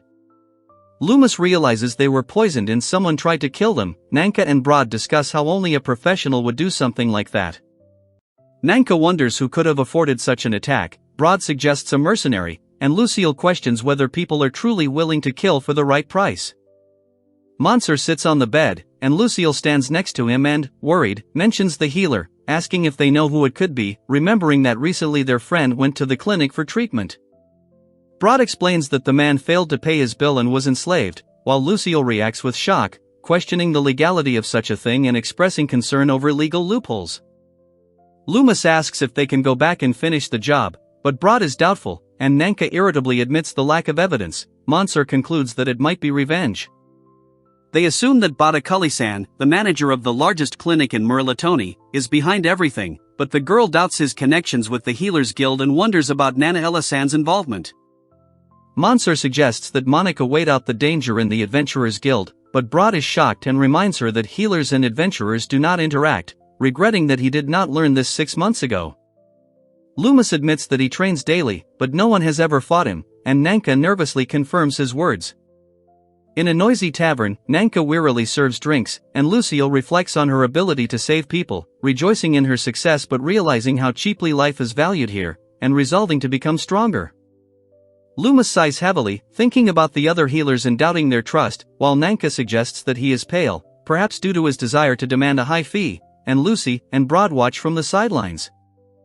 Loomis remembers Monica's kindness on the first day, and Mansa responds with a soft smile and a calm acknowledgement of her words. Loomis reminds him with a slight smile that they live in a peaceful place and that she doesn't owe him anything, while the girl below watches him in surprise. Nanka, perplexed, asks why no one is accompanying her to lunch, after which the man offers a drink to enhance strength and hints at a difficult experience, recalling Gulgarson's delicious cuisine. A month later, Monica's attacker was apprehended and paraded through the streets, naked. It was later revealed he had no connection with the healers. Feeling grateful to the kind adventurers, Lucille decides to work for the guild. A fair-haired youth desperately pleads for the rescue of 3 White Wolf Line members who are on the verge of death, while a scarred man standing nearby looks extremely tense. The boy explains what happened, mentioning that the southern mine is overrun with monsters. The man explains that the 3 managed to kill many of the enemies, and then the group arrives at the inn. 2 wounded men lie leaning against the wall, and the girl anxiously asks about their condition. The man asks Lucille to do everything possible, while Lucille, dejected, begs them to survive. Broad notes that although both have suffered deep wounds, there is no poisoning, and Lucille listens anxiously, watching the victim lying on the bed. Loomis decides to heal Basura-san first, realizing that magic closes the wound but does not stop the bleeding, so he needs to stop the blood loss immediately. Broad supports a faltering Lucille, who admits that he has completely exhausted his magical energy, and Broad, alarmed, declares that he will not let them die. Someone holds out a restoration potion and demands to drink it, and voices are heard around, begging for further treatment.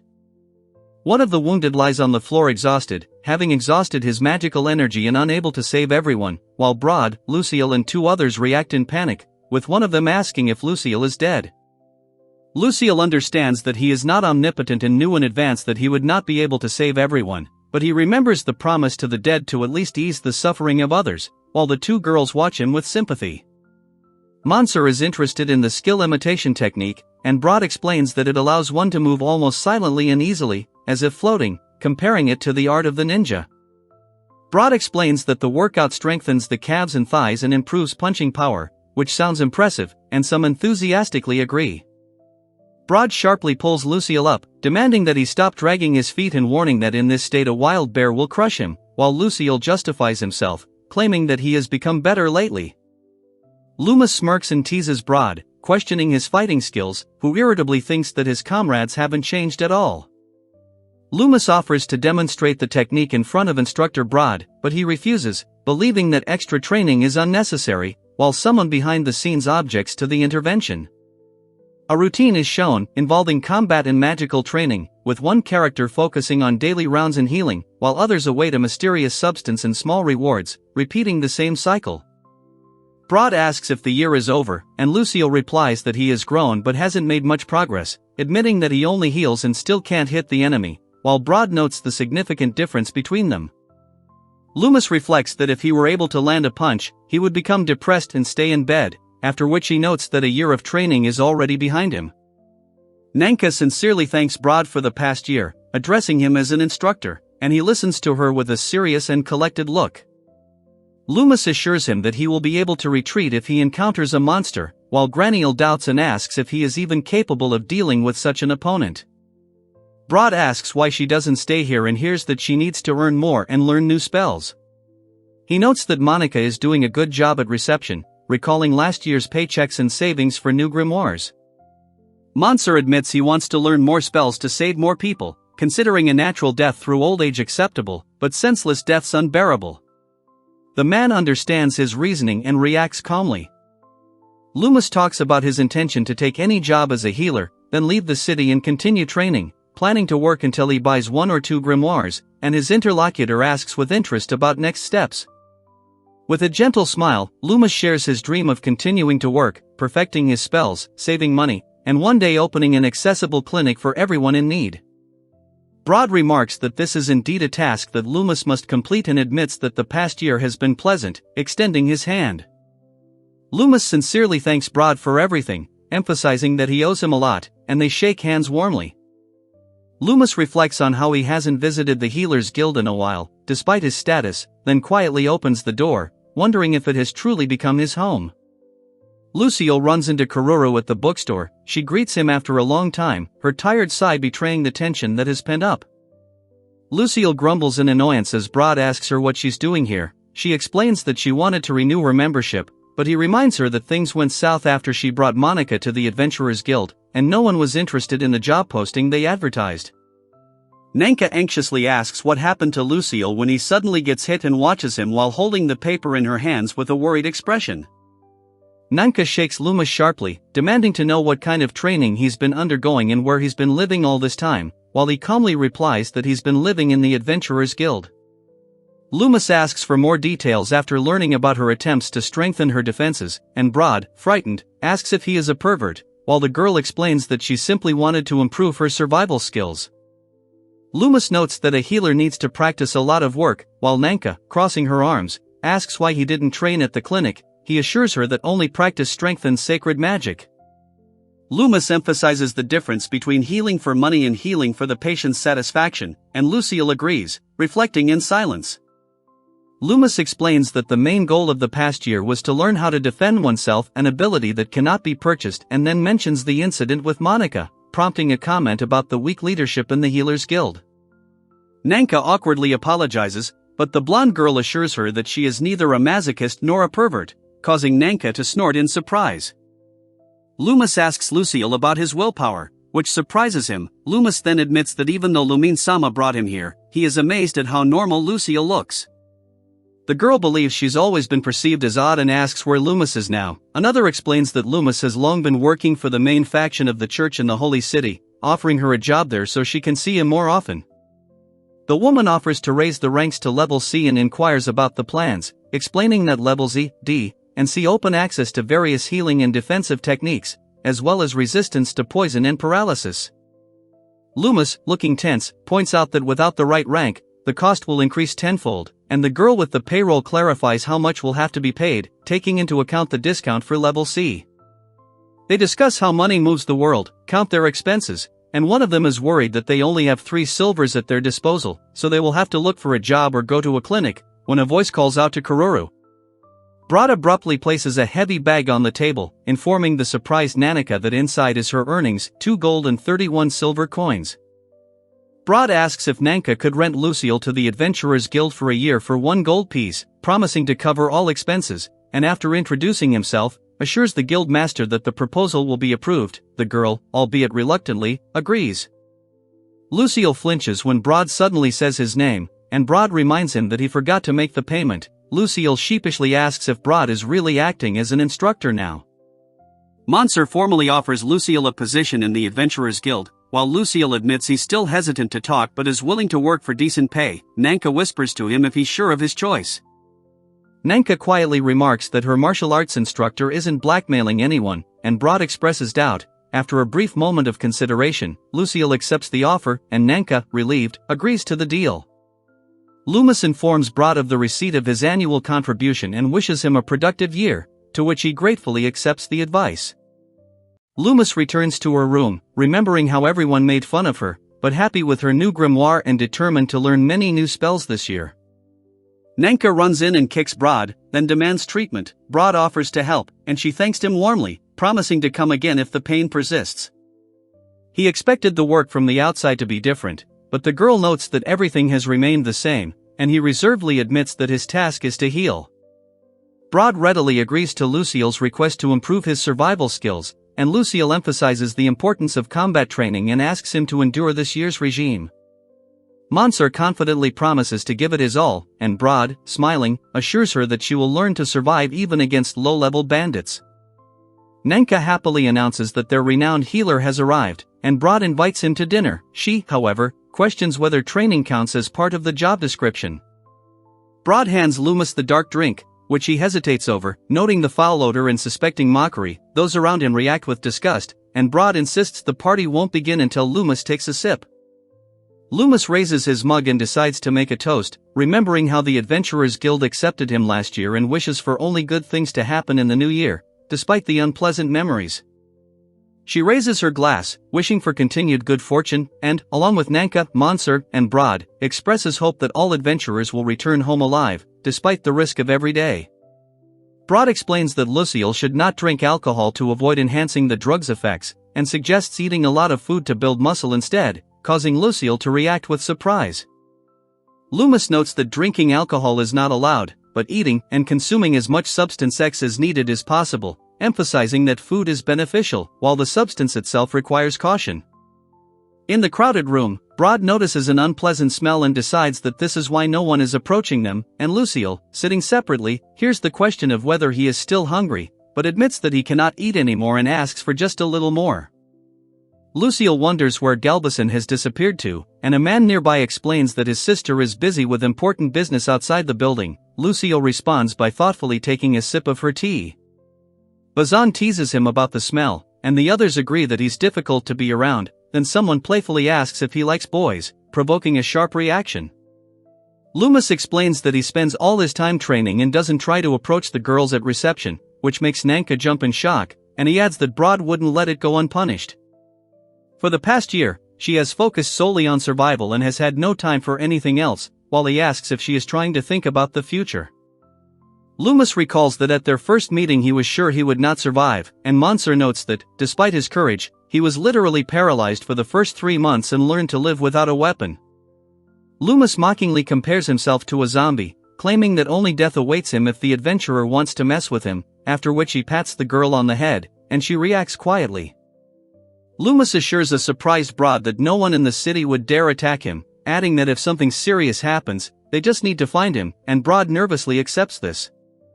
Loomis teases Nanika by hinting that she likes girls, causing her to blush and become flustered, and he quietly laughs, hinting that he will discuss it later. Nanka asks if there is such a place in the city, and Broad perks up, laughing loudly and admitting to being a little curious. While Lucille listens silently, Broad then notes that rumors spread quickly and suggests that a disguise will be necessary. Loomis greets Broad warmly, happy to see him back, while Lucille inquires about the state of the Healers Guild and notes that Kururo looks tired. Broad compares his previous job to his current one, noting a good salary but less satisfaction. Nanka happily remarks that her days fly by, and Monsur replies that there are many opportunities to meet adventurers here, after which the girl smiles and confirms that she feels comfortable here. She thanks Lucille for saving her, causing him to become embarrassed and feel his heart race as she reaches out to him. She warns him that he's already had too much to drink and might throw up right here, and he winces, acknowledging the unpleasant sensation. Two girls blush, arguing over who's to blame for what happened, one shifting the blame to the other. Nearby, a group of people laugh and note the youthfulness and slight feeling of love in the air. Meanwhile, two hooded figures explain to a seated man that the blame lies with a healer working for the Adventurers Guild, while others shout angrily about half pay and broken dues. The story continues with Lord Rainstar, who many years ago, together with his companions, created a guild of healers, striving to save as many people as possible, accepting payment not only in money, but also in vegetables, fruits, and other useful goods. The narrative elaborates that while healers initially aided the weak, population growth led to wars, and Lord Rainstar and his allies decided to create a state dedicated solely to healers, while armed warriors clash in the background. Loomis, holding the book, notes that this has nothing to do with the current Healers Guild, and Nanka recalls that everything was in order until the founders died. She explains that even when a healer gives all his strength but cannot save a person, he is faced only with insults and reproaches, and the man adds that over time, people stop helping, and the girl with the short hair agrees that this does not encourage them to continue working. Loomis reacts with shock when the hooded figure gleefully declares that this is how the healer's greed for money began. Broad adds that he has already received threats, and Loomis wonders why he is being told about this. The man turns sharply to a surprised Loomis, accusing him of treating adventurers, while a small figure nearby muses on how other healers earned less and became depressed. The man warns her that greedy people are starting to act and decided to warn her. She insists that she is simply helping people and cautiously asks if he is hinting at her murder.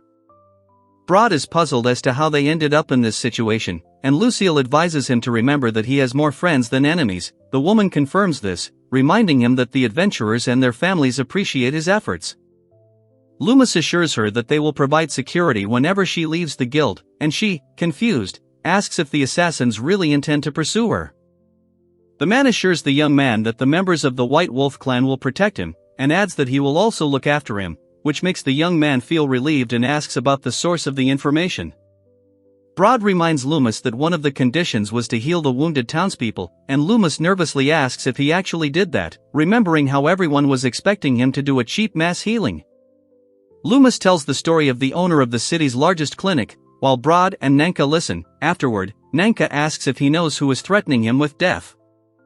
Loomis is amazed that the city's strongest can be so petty, while Broad recalls the enemy who tried to kill Monica. Nanka assures him that despite his silence, he has plenty of hidden support, and Graniel asks if he has any friends left among the healers. Monsor hopes that not all healers are driven by greed, and Broad emphasizes that fair prices and timely notifications are the only correct policy. Nanka is glad that she has a good reputation and that people find her pleasant, while Broad, leaning on the table, remarks that he is not doing anything wrong, even if his life is threatened. Loomis states that she needs to train even harder, surprising the others, and Monsor insists on training her in various weapons to improve her chances of survival, despite her complaints of pain. Loomis sits, rubbing his arm and sighing in relief as the others head upstairs. The stranger then asks if he is the guild's healer and is confirmed. Three men stare at him, and the bald man dismissively calls someone a brat. The young man retorts sharply, asking if they know who he is and calling them ignorant fools. A large man laughs loudly, repeatedly calling someone a fool, and the group around the young man is confused as to who he is. The man begins to give orders, and the young man mentally notes his rudeness. Loomis firmly refuses to work for the man's guild or clinic, explaining that she is hired by adventurers, and the elder, furious, insists that he made a generous offer and challenges her to accept his terms. Lucille stands confidently, surrounded by adventurers, while the man nervously asks if he just spoke. Lucille sharply points out that when trying to intimidate someone, you should choose your words more carefully. Loomis tells the man that his clinic has lost credibility since its inception, reminding him that clinics exist to save people, and asks if he has tried to improve his craft, advising him to learn from the merchants. The man reacts angrily to the young man's words about his clinic's bad reputation, but the young man calmly explains that in the future he wants to go to a place where the healers are kind, the treatment is fast, the prices are fair, and questions are answered. The older man angrily demands advice, and the young man reluctantly acknowledges his experience as the head of Maritoni's largest clinic, emphasizing that it is precisely because of this experience that he must listen to his recommendations. The bald man smugly talks about his high healing skill, assuring that it is easy to control and costs up to 30 gold, while the young interlocutor explains that this level is usually used by priests for severe wounds, and the bald man only laughs, expecting surprise. The older man smiles broadly as he explains that a deep wolf bite requires tremendous healing power, and the serious-looking woman asks what will happen if the treatment is impossible to pay for. He responds with a hidden smirk, calling it a trade secret and hinting that he'll take whatever he wants. The old man suspiciously asks if they sell people into slavery in other countries, while the young man notes that his gaze is not as frightening as Broad's, and wonders why the doctor insists on using such weak spells instead of the usual treatment. The man angrily repeats that he has no obligation to think about his client's money or explain why they should come to his clinic, while the woman listens with concern, noting his tone. The man angrily asserts that no one is a slave and he has no intention of wasting his energy on something that doesn't bring profit, while the young man questions why he doesn't make money from honest healing spells. The young man sharply tells the older man that the problem is his attitude and that magic is given from above to help people, and the older man, with a tired smile, replies that under such a look you really begin to feel your age. Loomis muses that he hasn't used the healing himself yet, but trusts those around him, while the older man offers to join forces and promises to treat him well after learning that his training has allowed him to master advanced healing. The man asks if she has faced many enemies and if she has any friends left, then wonders if she has thought about those she sent into slavery in the past, hinting at the remnants of compassion. The older man angrily asks the younger man not to speak as if he understands everything, while the younger man, shocked, asks what will happen to women and their families under such a system. The young man confidently notes that if the man is capable of performing advanced treatments, it means his skill is high, and the lack of patience should be alarming, suggesting that the clinic be reconsidered as a business, while the older man angrily says that this path only leads to despair. The angry man clenches his fist and orders the youth to be seized, claiming that he wants him dead and will not back down. Brody and 2 attendants threaten him with knives, forbidding him to move, while the shocked man recognizes Brody as a representative of the Adventurers Guild and retreats in fear. The scarred man thoughtfully considers the possibility of investigating the events at the enemy clinic, while the other one reacts with a sharp and tense expression. The old woman struggles up the steps, while Monsieur decries the healer's greed, and Brod doubts that anyone has entered here, reminding him that the doctor had once been truly talented. The man in the cloak admits that he demanded huge sums for the slaves, and the two discuss the situation. One asks how it all ended, another explains that non-payment turns a person into a criminal, and a third is surprised by the lack of laws capable of stopping this. An enraged man demands constant surveillance of the target, while another suggests entrusting the nearest monster to the Adventurers Guild, warning that killing it will expose the client. The man asks if 1 year is the maximum period for hiring a healer from the guild, and offers to find a way to shorten the wait for the child if the interlocutor is capable of doing something about it. One man nervously bites his nails, wondering why there is a clown working in this place, while another angrily says that he can't wait any longer. Then the nervous one notices an approaching figure and calls out to it. The enormous man slams the table, demanding the hood understand that both adventurers and healers are looking for the girl. He then anxiously considers whether he should ask the master of the Healers Guild to transfer her elsewhere for at least a year, knowing that the adventurers might refuse. A week after Badacully's visit, Brod warns that thugs are roaming the area, gathering information about the girl, and she calmly replies that she has done nothing wrong and has only lived in this world for a year. Loomis panics and protests that this isn't a vicious circle, but Brod reminds him that those who want to challenge him will definitely appear, and then categorically forbids him from further medical training, leaving the young man in disarray. Brod announces that he will now train him as a novice warrior or even a paladin, though Loomis awkwardly admits to being a healer. The mentor then gives him a thumbs up, promising far more rigorous training and increased rations. The man insists that sometimes one has to act out of necessity, but Loomis refuses to accept such an excuse. The mentor then sharply orders him to remain silent and follow instructions if he truly wants to survive, and the young man is forced to agree. Brod and the girl jump in surprise, after which Brod turns to 2 men in the background who demand his return to the training ground and call him mentor, which he silently accepts. Lucille checks on the condition of the prone Alma, noting that she is still alive, while Brod and Graniel discuss the grueling schedule of healers, wondering why they cannot heal instantly if they are required to work from dawn to dusk. Loomis chuckles ominously, noting that they're back to their hellish schedule, which shocks Nanka and the other girl, who call him a masochist.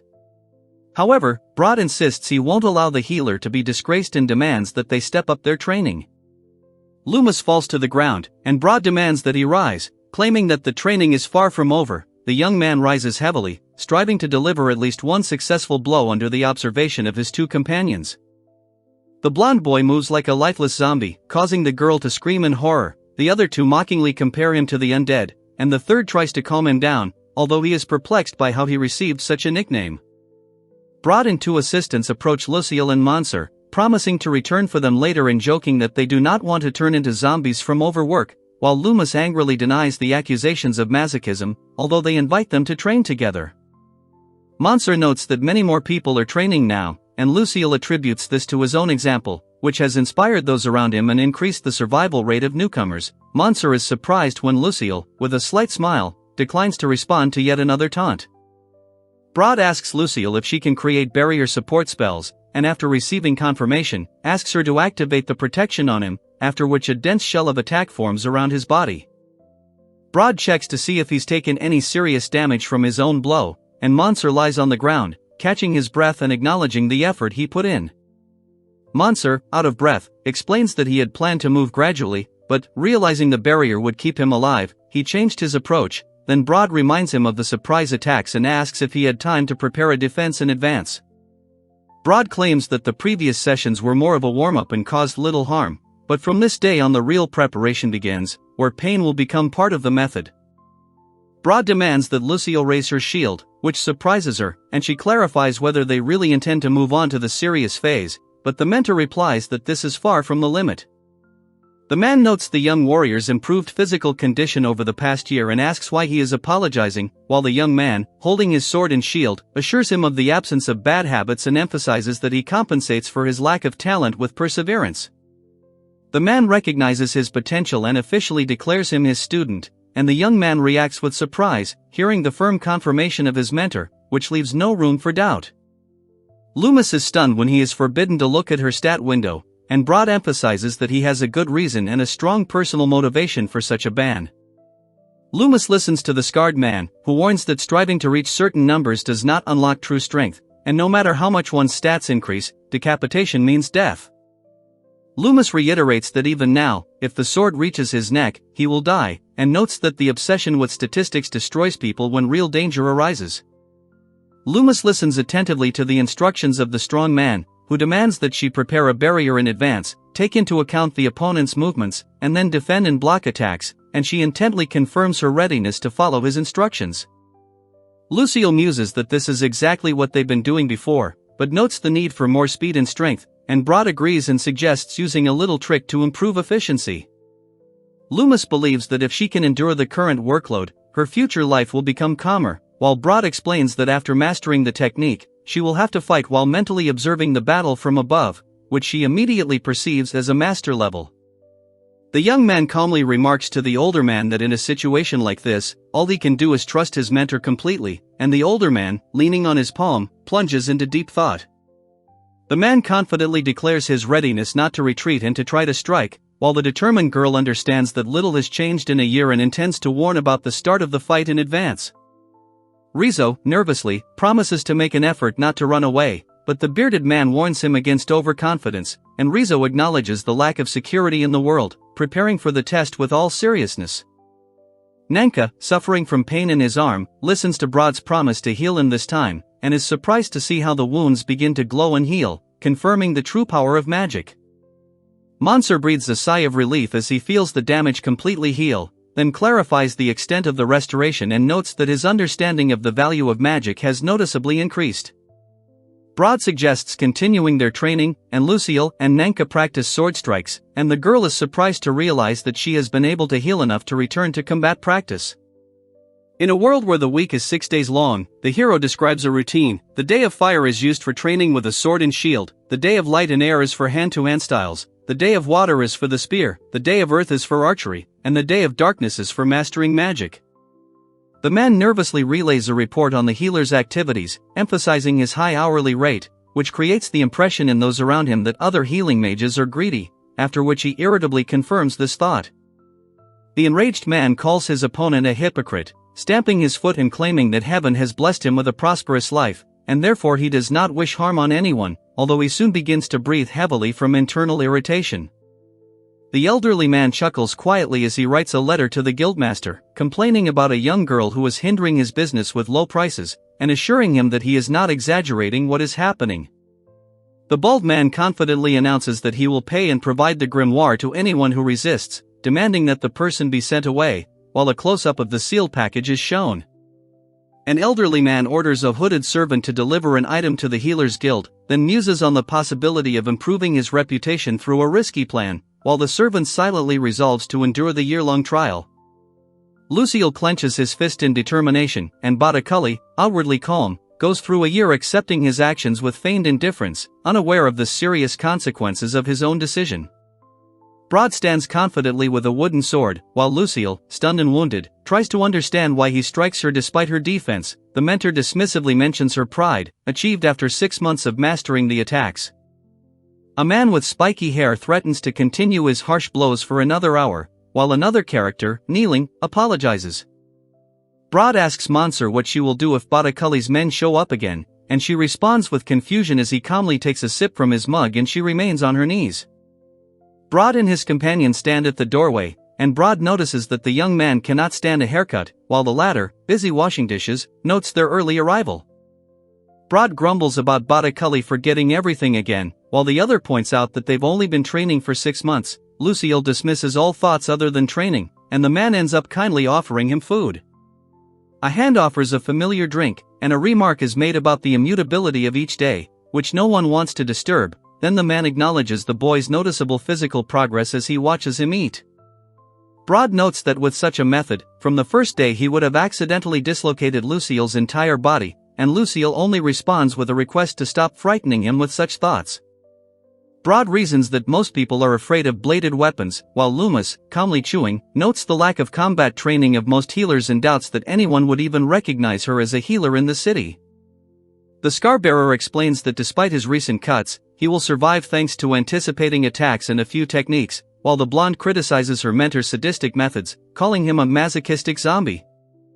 Nanka brings Brod a letter, which he accepts from Lucille with gratitude, and Monsert and Lucille tease each other about their unusual mutual trust. Graniel explains this by their close age and the fact that they have lived together for a long time. The fair-haired character anxiously reports that the map belongs to the chief quartermaster of the Church of St. Cherulia, while the other, upon hearing the name, reacts with surprise. Monsert tries to understand what the Healers Guild wants, while Brod, continuing to eat, asks to be surprised. As he knows little about the internal structure, Nanka suggests opening the letter and seeing what's inside. The man explains that Badacully is aware of her guild protection and therefore decided to send her to the central offices instead, causing the woman to react with confusion and bewilderment. The older man clarifies that their opponent is not trying to kill them, but only wants money for treatment, while the young man understands that he has been appointed to an official position, temporarily depriving him of the opportunity to leave the city, which he perceives more as a promotion. Brod sternly announces to Lucille that in addition to training, he is obliged to treat more people, lifting the restrictions on minor wounds and the number of patients, and Lucille submissively accepts this. Loomis, exhausted, admits that it all sounds easy, but his magic is barely holding and he collapses, while Nanka, panicking, asks Lucille if she can heal him before he's completely exhausted. Nanka complains about the lack of magic, and Brod tries to calm Lucille, who suddenly begins coughing and reacting to a strong smell nearby. A cheerful man rolls out a barrel, claiming that its contents restore magic, which leaves Lucille amazed, and Brod, taking the barrel, tries to figure out what it is until he is convinced to quickly use it for healing. In a noisy tavern, a woman thanks her for the meal, and Brod offers his companion a drink, reminding him of an early run the next day, after which he takes a deep sip while the other watches silently. Brod, holding a mug, notes that he has become younger looking, and the man bends his arm in surprise, explaining that his hand-to-hand combat skill has increased to level 7 during training. He recalls how the other was called Torbellino and how he combined all of his skills, then asks if he was almost at S rank, and confidently brushes it off, stating that it wouldn't matter even if he left later. One man asks another what Lucille thinks about what's going on, and is told that she's simply trying to survive. A third remarks that she's desperately clinging to her training and hardly has time to think about anything else. Graniel explains that according to old texts, the drink strengthens the body and improves performance, at least in his own experience. Brod admits it's hard to pinpoint what exactly he might have taken, while Lucille looks into the distance and wonders if anyone is actually doing anything. Brod notices that the effect is much stronger than it was the day he arrived, though he's unsure if it's due to the drinks. Meanwhile, the dark-haired man is amazed that Ida continues to do this despite the inevitably heavy smell, and offers a round of drinks, asking Lucille to listen in on the conversation with Monica and Nanaella. Loomis screams with incredible force, while Brod warns not to push her too hard for fear of a riot, and the other man laughs, watching the reaction and wondering if there will be resistance. Brod and Gulgar are asked if they are finished, and Galba praises their efforts. Brod admits he is not yet finished, then greets his brother, who offers him beer, which he accepts. Brod clarifies who was pulling the strings and confirms the guess that it was Badacully, while Lucille smiles and notes that going to the central headquarters will no longer be a problem. Brod reacts sharply to the news of the slave leader's attempted coup, and Lucille asks what he plans to do next. Brod then reveals that he heard about the Sanador's guild leader embezzling public funds. The dark-haired man raises his mug, declaring that it is time to drown the enemies, after which he clinks glasses with his bearded companion and admits that he has become softer compared to the times when he was a killer.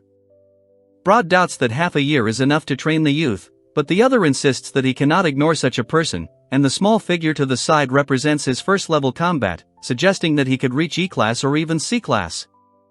A blond man with a short haircut warns that such training will lead to death, while a dark-haired figure with animal ears calmly suggests evaluating the results in at least a few years. Broad reluctantly agrees, stating that he doesn't want to dismember anyone yet, and Lucille muses that some people seem to attract trouble themselves, and Broad admits that the thought frightens him. Broad, Lucille, and a third man watch the junior guild member from afar, noting his habit of causing trouble with good intentions. Lucille then remarks that it's time he made a connection or two, considering how casual the reception girls seem around him. The young man painfully claims that he is constantly in denial, while another explains that everyone calls him a zombie and a masochist, asking if he knows about it. Broad angrily demands to know who called him a bastard, while the dark-haired man confidently states that he is simply following his heart and places the blame on the infamous instructor and chef. A man asks his brother if he and Lucille have discussed their preferences in women, noting that they are always together. Another believes that the young man should not be alone and even hears rumors that he prefers men. While working at the butcher shop, Broad recalls a conversation about the kind of girls he likes, surprising Nanka, who nervously admits that he is still young. Loomis admits he likes girls with a warm smile and a modest demeanor, while Broad notes with a hint of concern that he's worried about her future, and the other man watches quietly, holding a mug. Nanka clutches the book tightly, showing determination, while in the background someone bows politely and thanks her. Then an announcement sounds about the need to go to the central temple. Nanka greets Broad, who confirms her return and asks if she has updated her information at the Healers Guild. She confidently informs him that she is now an A-rank healer and will indeed be heading to the Holy City. Nanka asks why she was called to the testing grounds before someone's departure, and Broad warns her that she will have to flee if there are corrupt people in the central office, adding that he himself could be called a heretic for disobeying the Pope's orders. The man asks for a favor, and the young blonde explains that after he leaves, inexperienced adventurers will desperately start looking for him and will inevitably get injured, and clinics like Botticelli will immediately take advantage of this. Loomis contemplates the disastrous consequences if healers begin charging exorbitant prices again, feeling a strong desire to prevent such a future, while coins scatter around the kneeling figure, symbolizing despair. Nanka asks Broad if he could set up a training course for new recruits, including not only basic training but also applied skills like butchering and plant identification, as he once did with her. Graniel suggests appointing high-ranking adventurers as instructors, while Loomis doubts that newcomers will be able to avoid a bad fate, but the girl is confident that a week-long course will be enough and that Broad and the others will support her. Monsur asks why they are turning to him, and Broad explains that an adventurer has a responsibility to take care of himself, since he was raised that way. Broad notes that if everyone achieved a minimum level of training, there would be fewer injuries, although most continue to operate as before. Monsur smiles and suggests that clinics should reconsider their methods, given the decline in clients. The man asks if the healer is causing problems for the clinics, and the woman confidently replies that her loyalty lies with the adventurers, recalling how nervous she was around them at first, but admits that she met many worthy people there. Loomis remembers how he was sometimes asked for help and how he was missed after leaving, then decides to create something that can support as many adventurers as possible. Broad watches Lucille silently, then admits that he now understands the reasons for his persistence and asks if he has improved through training. Lucille replies that his technique is still crude, but the progress is significant. She recalls many events from past years and expresses gratitude for being his student, while he laughs and is surprised by her words, emphasizing that in all this time he has never offended her. Loomis thanks the man for his willingness to consider her request, after which he mentions a counter-request, which piques her interest. Loomis calmly explains that the conversation is about Monica, while Broad admits he has no complaints about her work but questions whether he should continue working there. Lucille quietly notes that she was the one who brought Monica, despite the Healers Guild's stance. Loomis confirms that she was the one who brought her, and Broad suggests that if Monica's safety is a concern, working here would be the best choice, though the final decision remains hers. Broad notices that they are spending too much time together and assumes that Lucille has already spoken with Nanka. Lucille replies that he will do so when everything is ready, and Broad advises him to leave quickly. Broad informs the two girls that he will make sure no one comes near them, allowing them to do whatever they want, which causes one of the girls to react in surprise. Broad asks the girls what they are doing, and they laugh, joking if he heard their conversation. He calmly remarks that he only wanted to thank them both, inviting one of them to raise her head. Nanka tells Lucille that he has become the hope of the Beastmen, warning that submitting to humans will earn her scorn, and sincerely thanks him for the place where she was able to survive. Loomis holds back her tears and promises to do everything possible to help Nanka and Monsur in any difficulties, while realizing that she must tell them about her own feelings. Nanka thanks Nanafella for her help with her studies, daily activities and difficult moments, as well as for her support in training, which allowed her to endure the stress. Loomis reassures her that there is no need to worry about being saved because gratitude is enough, while Nanka jumps nervously and the two girls, including Mansur, hold her back and remember Monica-san. Nanka demands to know the true reasons why Broad saved her, and he replies that after her arrival, he saw no point in running away, despite his rigorous training. She asks if her presence was a problem, but quickly clarifies that it turned out to be the complete opposite of her fears. Loomis thanks Nanka for keeping her afloat and saving her during the most difficult moments of training, admitting that it was Nanka who became the anchor that prevented her from escaping. Loomis remembers how she was supported during her most difficult trials and decides not to give up, then sincerely thanks Lucille for the help that allowed her to get to this point, touching him with her words. Nanka breaks into tears as the two girls ask worriedly about her condition, and Loomis realizes that the driving force here was not affection, but the camaraderie and support of her companions over 2 years. One of the girls tearfully admitted that she wanted to make a promise to everyone, but another calmly noted that no one knows what even the near future will be like, creating a sense of uncertainty. He vowed that one day they would sit at the same table again and eat together, giving himself another reason to survive, and he decided to do everything so that one day they would know all his future plans in this cheap world. In the guild hall, Nanka is surprised by his sudden promotion to ear rank, while Broad watches with his arms crossed over his chest. Then the man draws the master's attention, and he lightly flicks someone on the forehead, earning a sharp glare in return. Nanka confidently declares that she will hit the man at least once, and he agrees to fulfill any of her demands. She then warns him that he will have to drink 5 jugs of Substance X, causing him great disgust. Broad checks with Lucille to see if the things have been loaded into the carriage, after which Lucille thanks everyone, and then one of the characters expresses deep gratitude for everything they have done for him. Loomis says her life would be much poorer without the Adventurers Guild, while the others stand around a round table in the library, sharing a common moment. Loomis thanks everyone sincerely, and Broad assures her that she did well, and she looks at him with a feeling of relief mixed with fatigue.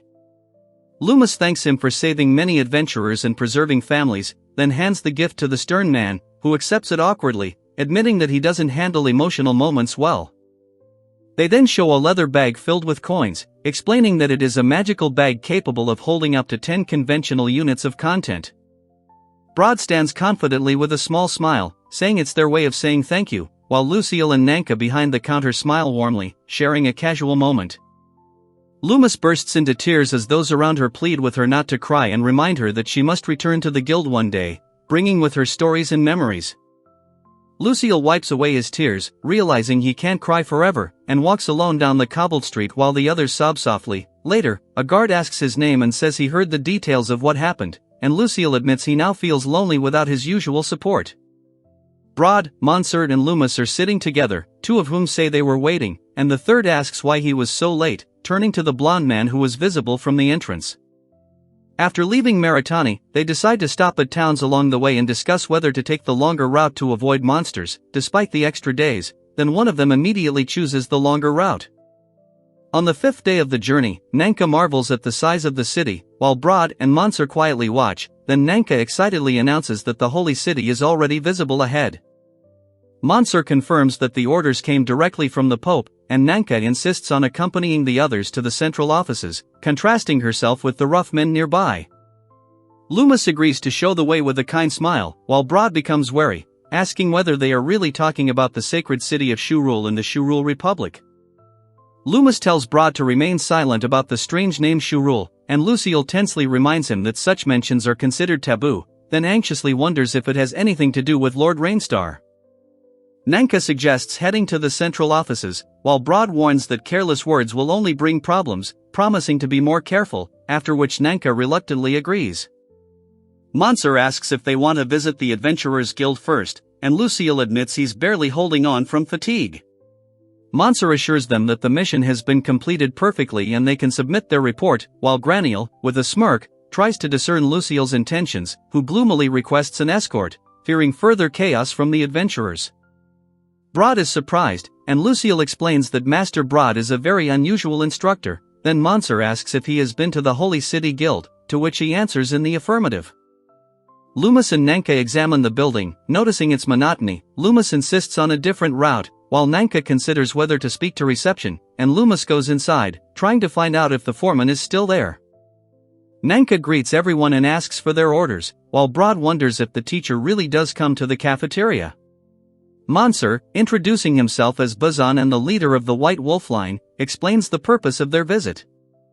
Loomis says with a smile that he will go in search of one person, asks to wait a little, and Nanka explains his intention to introduce Lucille to the master. Loomis reminds him not to judge people by their appearance, while Broad is shocked to find that the waitress is no weaker than him, and possibly stronger. Lucille gradually realizes that it is Bazan standing before him. Lucille introduces himself to the bearded man, who remarks that it has been a long time since they last saw each other, while the woman behind Lucille watches silently and warily. An elderly man calls himself a kind of healer, causing a stir among those present, and the woman behind him merely watches while the others react with alarm. The elder recognizes Broad's apprentice and asks if she knows who lived in the Maritoni Guild, while the girl with animal ears remarks that she has never been greeted like this, feeling a heavy tension in the air. Nanka greets everyone casually, and Broad confirms that he's not just there to say hello. He then decides to handle the dispute at the reception, leaving the rest to Lucille, who takes charge. She explains that she came to the guild for a specific purpose, and after clarification, she confirms this confidently and calmly. Nanka watches in shock as an elderly man demands a large barrel of Substance X. A young woman politely asks him to repeat the request, and another character gently creates a pause in the tense conversation.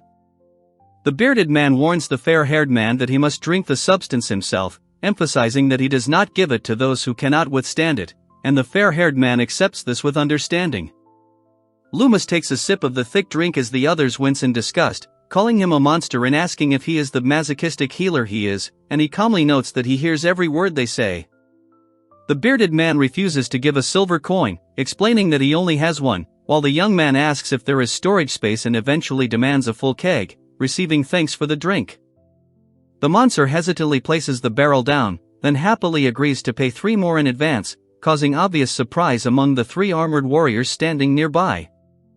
Nanka worries about a powerful monster connected to the strange drink, while Broad prepares to sell the remaining barrels and Lucille remembers her role as a healer.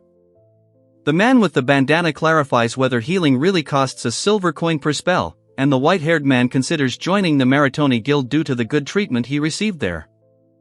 The crew stops at the central offices, and Nanka informs Lucille of the end of the journey, noting that they have arrived at their final destination. Before them rises the enormous building of the main headquarters, its size staggering, and one tries to estimate the cost of such a complex. Behind them, a carriage pulls away, and one of the travelers thanks them for their care during the journey. Loomis expresses gratitude for the lives saved, considering himself indebted, and Broad kindly pats Nanku on the head. The young man, meanwhile, thinks about the need to work off the cost of the grimoire he received for free. Loomis cheerfully suggests they have a drink together next time, while Nanka feels a little sad on her first day back from the transfer, remembering how expensive the grimoire is. The young man declares his intention to work in the central offices to pay off the debt and urges them to move on, while the girl is perplexed as to why an office worker is being brought in and suddenly reacts to a sharp creak nearby. One of the new arrivals is amazed by the scale of the complex, while 2 employees greet the guests, explaining that these are the central offices of the Healers Guild and clarifying the purpose of their visit. Lucille introduces himself as a healer transferred from Maritoni by the Pope and asks to meet the person in charge, causing the woman next to him to express noticeable surprise. Lucille assumes it is a telepathic artifact, but Nanka confirms this and praises his intelligence, causing him to nervously retreat and refuse to interact. The girl with the tail admits that she doesn't know how the device works, but she recalls something similar happening in the Adventurers Guild, which surprises her partner, who wonders why the guild is mentioned before the healers. Granhard identifies himself as a priest of Lucilden and explains that it was he who brought him here, then offers to follow him, and Lucilden agrees. Loomis presses his palm against the wall, causing the door to swing open automatically, leaving Nanka in amazement as she tries to figure out the mechanism while Broad watches in silence.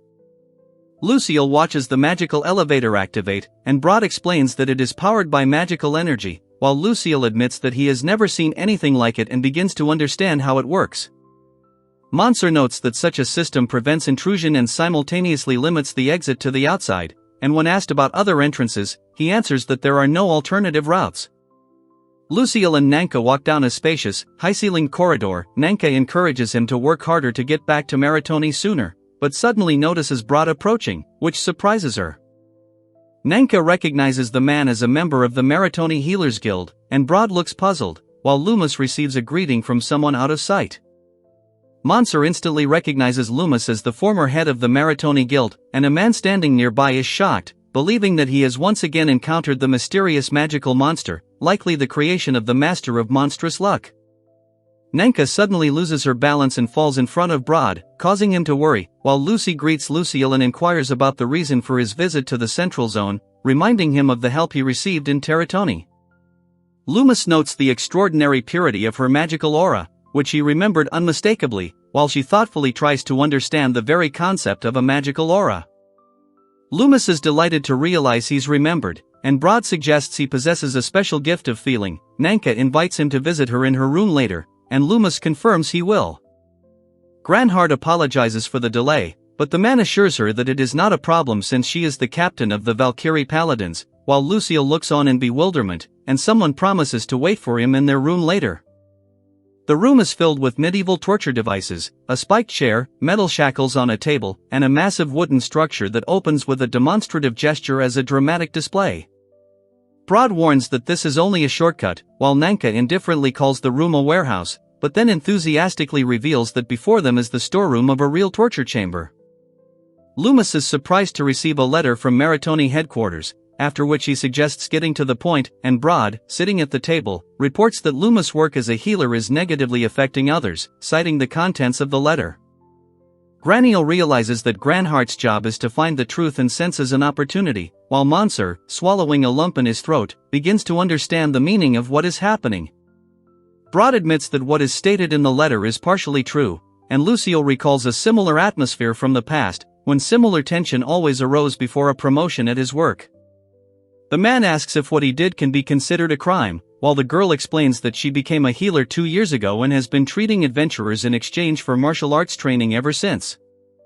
The man explains that at the very beginning he only had treatment and received a room, food, clothing, and a small payment in exchange for his abilities, after which the other participant in the conversation tries to understand what the disorder might be. Loomis recalls that in his second year, he was offered a temporary job at the guild and worked to increase his sacred magic, while Brod asks if this is illegal, and the older man assures that such a thing is considered the norm. The bearded man asks Granhard about his current situation, adding that he doesn't see a problem with Loomis's behavior, but notices the excessively low rates, to which the young man sheepishly replies that charging a fee in itself is not wrong, however. Brod inquires about the guild's methods, and the bald man explains that some unscrupulous healers in Maritoni are abusing advanced magic, driving up prices and causing serious problems. Loomis sharply asks Brod not to deviate from the topic, while Brod defiantly reminds him that he is questioning the authority of the central headquarters of the Guild of Healers of St. Shuriel. The hooded man claims that the original guild did not charge nobles but accumulated considerable wealth over time, while the bearded man blames the lack of oversight on the system's complete mismanagement. Loomis explains that the root of the problem is vague pricing, citing the example of Granhart, who worried about the cost of a regular meal if the price depended solely on the healer's wishes. One of the men worries about the risk of paying 10 gold pieces and being enslaved if he can't pay, while the cook insists that the expensive dishes justify the cost, and the young woman doesn't understand why people should submit to such demands. The man speaks of the dangers of such an approach, and the girl with the high ponytail emphasizes that knowing the price in advance would have prevented the problem, acknowledging the accusatory nature of the remark, but reminding that this is exactly how modern hospitals operate. Loomis argues that fixed fees will increase clinic visits, while Brod fears rising rates and suggests that people will avoid clinics if they can't afford the services, questioning the implications of transparent pricing. Loomis gives an example of working in the Adventurers Guild, when he could see 50 people in half a day, since everyone knew in advance that treatment only cost 1 silver, which surprises the listener. Loomis smiles with relief, and Brod sternly remarks that he speaks like a distinguished healer. Loomis decides to consider what he has said, feeling grateful that he was at least heard out. Mansur asks how the church and guilds cover their expenses, and the man explains that the funds come from the sale of grimoires, donations, and gifts, while Mansur suspects a hint of bribes, hoping that this is just a beautiful formulation. Nanka tries to understand the connection between corrupt healers and slave traders, suggesting that they are profiting from patients' debts, while Broad asks for evidence, and she admits there is none, leaving only conjecture. The bald man explains that healers are considered money-grubbing parasites while the young man listens intently, then the bearded man assures him that he will personally investigate, and the young man feels relieved, feeling that his concerns have been understood. The man informs Nanka that she will begin work tomorrow clearing the area of undead for 20 gold pieces a month, which stuns her when she transfers the amount to 20,000 yen monthly rather than annually. He then reminds her to visit Lady Lumina's room.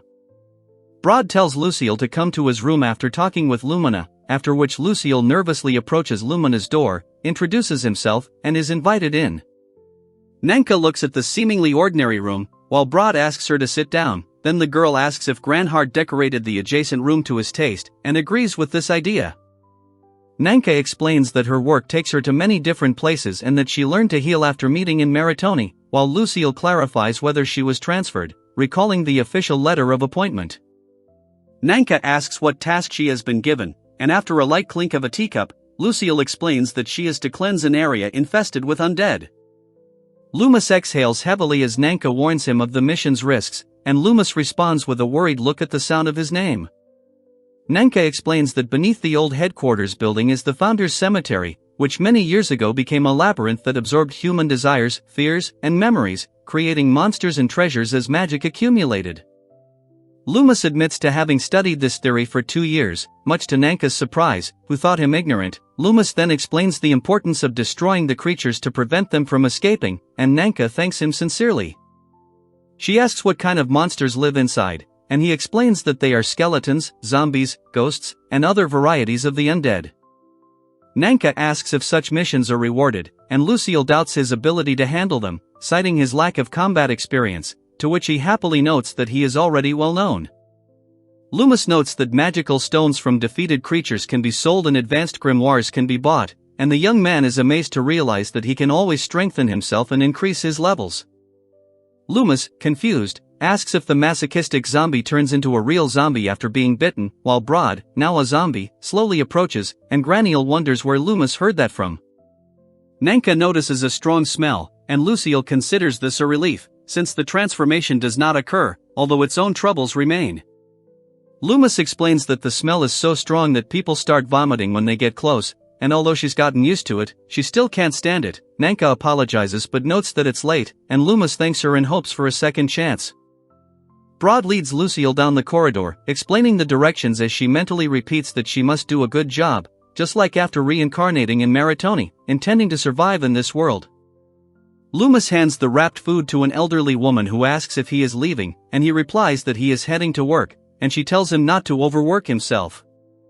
Nanka clenches her fist with determination, believing it's time to begin her first post-transfer duty, while someone nearby notes with relief the friendliness of the cafeteria staff.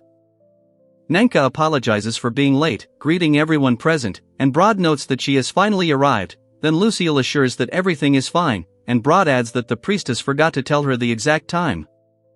Nanka politely introduces herself as Lucille, who responds with the same respect, while Jord explains that he is her predecessor in the job and is pleased to meet her. Broad confidently hands Nanka the tunic, explaining that such an item is given to healers or knights of rank A and above, while she clarifies its purpose, and Monsor watches silently from behind. Broad explains that the threads in the fabric are made of holy silver, which suppresses miasma, and are worth 10 platinum coins. Nanka is shocked by the cost and wonders where such resources come from, while Broad warns her not to cause problems for the guild. Nanka is surprised to accept the card the man hands her, explaining that with it she can use the magical elevator without additional permission. Broad reluctantly hands over the map to Lucille, warning her not to cause any unnecessary trouble as he is overloaded with work, and then strictly forbids her from going out to look for the disabled, threatening to take the map back if she breaks the rule. Nanka approaches Granhart, who, along with Jord, declares himself a witness to her commitment, warning that breaking this promise will deprive her of the right to use the map. Nanka warns the tied-up man of possible punishment and advises not to break anything around him, while the chibi version hints that this may be a torture chamber. Loomis reports that the church's punishments can be terrifying. Broad confirms this and shifts the blame to Jord, while Lucille recommends putting on a toga before entering the labyrinth. Two cloaked figures approach a massive door, one pointing out that this is where the labyrinth begins. Upon entering and smelling a pungent odor, one decides to use her newly learned aura cloak, while the other notes a sense of foreboding, though her wound is no longer worsening. Loomis informs Lucy that the monsters are rising from below and suggests that she just watch for now when a zombie appears, causing Lucy to be genuinely surprised, as this is the first specimen she has seen. Loomis calls upon the holy power of healing, calling upon the cleansing of impure creatures that impede the path, then casts a purge, causing the monstrous figure to scream in agony. Loomis explains to Lucille that eliminating the undead that trouble the living is now her responsibility, hands her a cleansing stone, and tells her to keep it in her bag. Loomis explains that the purification skill was learned after leaving Maritoni and allows one to remove curses, dirt, and even grease from the straps of the object box, agreeing with the remark.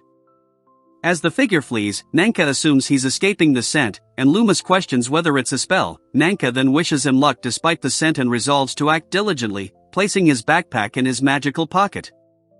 Nanka proudly displays the sword, while Brad assures her it will soon be useful. She enthusiastically recalls the amazing equipment he placed in her magical bag before going out to hunt zombies. She descends the stone steps alone, noting the lack of monsters and assuming it's because she's still on the first level, then decides to stick to the right tactic despite the foul smell. Loomis considers whether she should make a map, acknowledging the difficulty of the task, as she has always had help before, and feels the risk of getting lost. Esperin cries out as a group of zombies rapidly approaches in the dark corridor, before offering a fervent prayer to the Holy Hand of Healing and the good Buddha to banish the unclean creatures that threaten their path. Nanka rushes forward, casting a cleansing spell repeatedly, and a powerful stream of light erupts from her sword, illuminating the space with a bright flash. The rocks rattle beneath her feet as Nanka, breathing heavily, recalls accidentally hitting 3 enemies at once, comparing the situation to zombie games where enemies continue to attack even after being defeated. Nanka admits that the zombies are indeed scary, but happily notes that she defeated one monster, which means her level should have increased. The hero's data is displayed on the screen. Healer, 17 years old, first level, while the puzzled young man tries to understand why the zombies gave so little experience and whether this is an illusory training field, but the cloaked figure standing nearby confidently rejects such an assumption. Loomis, smiling confidently, considers the offer to move to a new place to train, arguing that with 20 million a month he will be able to improve his abilities much faster. Nanka states that she purifies the blade by transferring her own magical energy into it, but then notes that there is a limit to the number of purifications she can perform due to her limited mana reserves. The man believes that if he manages the situation well, he will recover quickly, while the woman behind him explains that hitting a zombie with this sword only uses 1 or 2 magic points. Loomis aims to develop her swordsmanship by combining multiple targets at once, then cutting through a crowd of attacking zombies with a rapid series of strikes, causing them to be surprised and annoyed by her speed. Monsur compares his enemies to slow slugs, feeling invincible and fast like a cheetah, especially against the backdrop of memories of training with Brad, where his opponents were much more dangerous. Nanka mentions the undead again and notices Loomis grabbing a zombie by the head, showing a fierce desire to heal it despite fear and pressure. Loomis casts a powerful spell that immediately dissipates, then remembers that healing magic has the opposite effect on the undead, and notes that he has had to use items to destroy a similar enemy in the past. Nanka, encouraged, notes that she has almost completely cleared the first floor and probably won't get lost, although she lacks the usual paper and pencil for drawing a map. She decisively announces the transition to the second floor, internally preparing herself to continue moving forward. Lucille spots a group of zombies leading other creatures, anticipating an early monster appearance and considering the possibility that this is a beginner's test, while also hoping to stumble upon a loot chest. Loomis cautiously approaches the hovering fiery creature he believes to be a will suppressor, ponders the sword's usefulness against it, then delivers a powerful blow and is surprised by the target's unexpected weakness. Nanka sits down on the stone steps, declaring a food break, and happily shows off a sandwich, while her companion finds its smell and dubious contents difficult to bear. Loomis recalls that he received a full dose of the substance from Gulgar, but was unable to escape the smell of X, then notes that because of the aroma, monsters almost never attack, which may make the stench of the labyrinth easier to bear. Nanka notices the approaching zombies and wonders if they have guards, remembering that the second floor is little different from the first, except for the occasional fireballs, while the third regularly leads her to unexpected explosions. Loomis screams in panic as the skeletons quickly approach, demanding they stay away and desperately casting a cleansing spell, repeatedly shouting the formula. Loomis admits to extreme fatigue and a deterioration in his health, and Monsor chuckles quietly nearby, as if he finds the situation amusing. Loomis, crouched against a stone wall, reflects on how he managed to defeat all his opponents, but regrets the excessive expenditure of magic, concluding that such things are sometimes inevitable. Lucille battles the massive beast while carefully exploring the area before ascending to the third floor and finishing her first day in the labyrinth with a sense of relief and satisfaction from the work she has done. Monsor intercepts Lucille at the exit, inquiring about her appearance and whether she survived a whole day spent in the depths of the labyrinth, while Lucille covers her face in embarrassment and denies his guesses. Lucille explains how he was drawn into clearing the labyrinth of undead, but despite the large number of defeated enemies, his level remains at 171, and his stats remain unchanged. Loomis squints, wondering if this is truly an advanced training zone, while Graniel is surprised by how intelligent her gaze seems. Broad acknowledges the other man's oddity and notes that he's heard about the genuine danger of the local monsters, but the other man enthusiastically claims to have psychic abilities. Broad is dubious until the other man clears his throat and clarifies that he's at least improved his combat skills. Loomis acknowledges his understanding of the difficulty of reaching the limit, while Lucille assures them she won't give in, relying on her light magic and dual-wielding skills. Broad commends her determination when she announces her intention to delve beyond the third floor the following day. Nanka compliments Loomis's confidence, but he dismisses it with a measured wave of his hand, then she lets out a sharp cry, drawing the attention of those around her. Loomis, thoughtfully sorting through the magic stones, inquires about their possible uses, and Monsor suggests that they could be illusions of the labyrinth and offers to sell the finds to the Adventurers Guild. Nanka advises Lucille to exchange her loot for points at the nearest shop. They agree not to reveal the labyrinth's existence to the Adventurers Guild to avoid complications and keep the training area secret. Lucille expresses relief at quickly understanding what is happening, then Nanka calls out to Katia, and Jord immediately notices her. Lucille introduces himself to Katlia, who asks if the newcomer has passed the test. He reassures her that he has the necessary experience and is feeling fine, thanking her for her participation.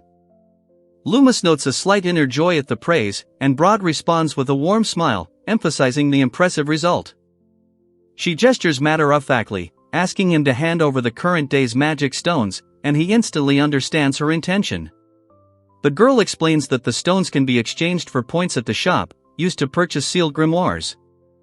Nanka looks at the potions and equipment displayed on the shelves, and presumably wonders if her father, who created this place, was also transported to this world, since everything resembles game systems. Nanka abruptly places the heavy bag on the table, startling Monsor and Lucille, both of whom react to the unexpected action with genuine surprise. Lucille notices the weight of the things they've brought and marvels at the volume, while Broad admits there's no load heavier than what he put there himself. Someone nearby reminds him not to overexert himself. Loomis warns that there is only one life, then asks to hand over the card, and Nanka agrees, while the other participant reminds that Grandsama gave it to him this morning. Loomis excitedly reports that the final score has reached 4,216 points, an astonishing figure for a first day on the job. Nanka listens with growing amazement, while the woman behind her smiles approvingly. Monsor suggests buying something before leaving. Seeing a grimoire on the top shelf, he inquires about purchasing it and learns its price, 1 million points, which leaves him noticeably confused. Loomis explains that the weapon is enhanced with sacred silver or platinum specifically for fighting the undead, then notes that it would take approximately 250 such results to ever afford the item. The girl checks the price of the weapon and finds out that it costs 2,500 points, is forged by Inanno, is purchased exclusively by healer exorcists, and resale is prohibited due to lack of demand. The man loudly calls attention to himself, while the girl happily assumes it's the work of the legendary monstrous mentor and considers herself lucky. A woman nearby comments on the weapon's handcrafted craftsmanship and warns that hordes of zombies easily devour those who find themselves surrounded. Loomis gives a slightly forced smile, noting that everything is fine, although now the things are just taking up space in the warehouse, and adds a slight chuckle to his words. Lucille chuckles quietly as Broad, worried about his lack of points, decides to buy a sword and spear after work, and Lucille offers him 4,000 points to start as a newbie. Loomis vigorously promises to exercise caution and try again tomorrow, while Lucille dismisses this as odd.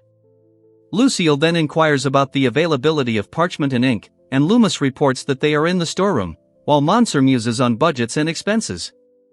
Loomis walks down the hallway, summing up his first exorcist assignment before setting a new goal, to obtain a grimoire worth 1,000,000 points. Loomis smiles softly as he remembers how he used to save up points at stores, then happily notes the pleasure of accumulating points, chuckling quietly. Broad stands at the entrance, arms crossed. When Nanka runs in, frightened, he inquires about the results, and she nervously tries to explain her appearance. Loomis assures him that there were no complications, after which Graniel informs him that the salary will arrive at the beginning of the month and suggests checking the balance at the reception, which Loomis accepts. Loomis receives a package from a man who tells her it contains her clothes and reminds her to wear them inside headquarters. Loomis then reflects on his character as he leaves, apologizing. The next day, the figure screams in pain as it cleanses itself, while nearby, a young explorer notes the zombie's vigor and the replenishment of the magic stone, beginning to map it and deciding to continue searching for the creatures. Nanka hopes for the success of the new sword technique and worries about damaging the blade's shape, imagining Master Broad's harsh reaction, then draws a route map and plans reconnaissance using the sword and spear style she has long dreamed of. On the third day, having reached the 6th floor, Nanka confidently notes that she does not know the number of levels, but at this rate she intends to quickly conquer the entire complex, inwardly amused by this. Lucille takes aim with her crossbow as a zombie knight approaches her, then uses a sharp swing of her sword to neutralize the threat. Loomis is confused as to why the enemies are attacking with bows and notices a zombie archer along with the fireballs used in the battle. Loomis deftly dodges a powerful blow, then confidently walks down the corridor, noting that even if the labyrinth is real and there are enemies everywhere, it is unlikely that anyone will have time to eliminate her before she deals with them. She realizes that the shot was far enough away to not be a trap, then laughs and calls such signals a kind of warning of future dangers, interpreting this as a courtesy. Nanka confirms that what is happening is a trap, making notes, then cautiously approaches the narrow passage, where the paws of a large wolf are visible from around the corner, pressing on the sagging floor. Loomis notices the approaching mass of zombies and realizes there are too many enemies, contemplating trying to clear the entire floor and praying to prevent the endless spawning of monsters.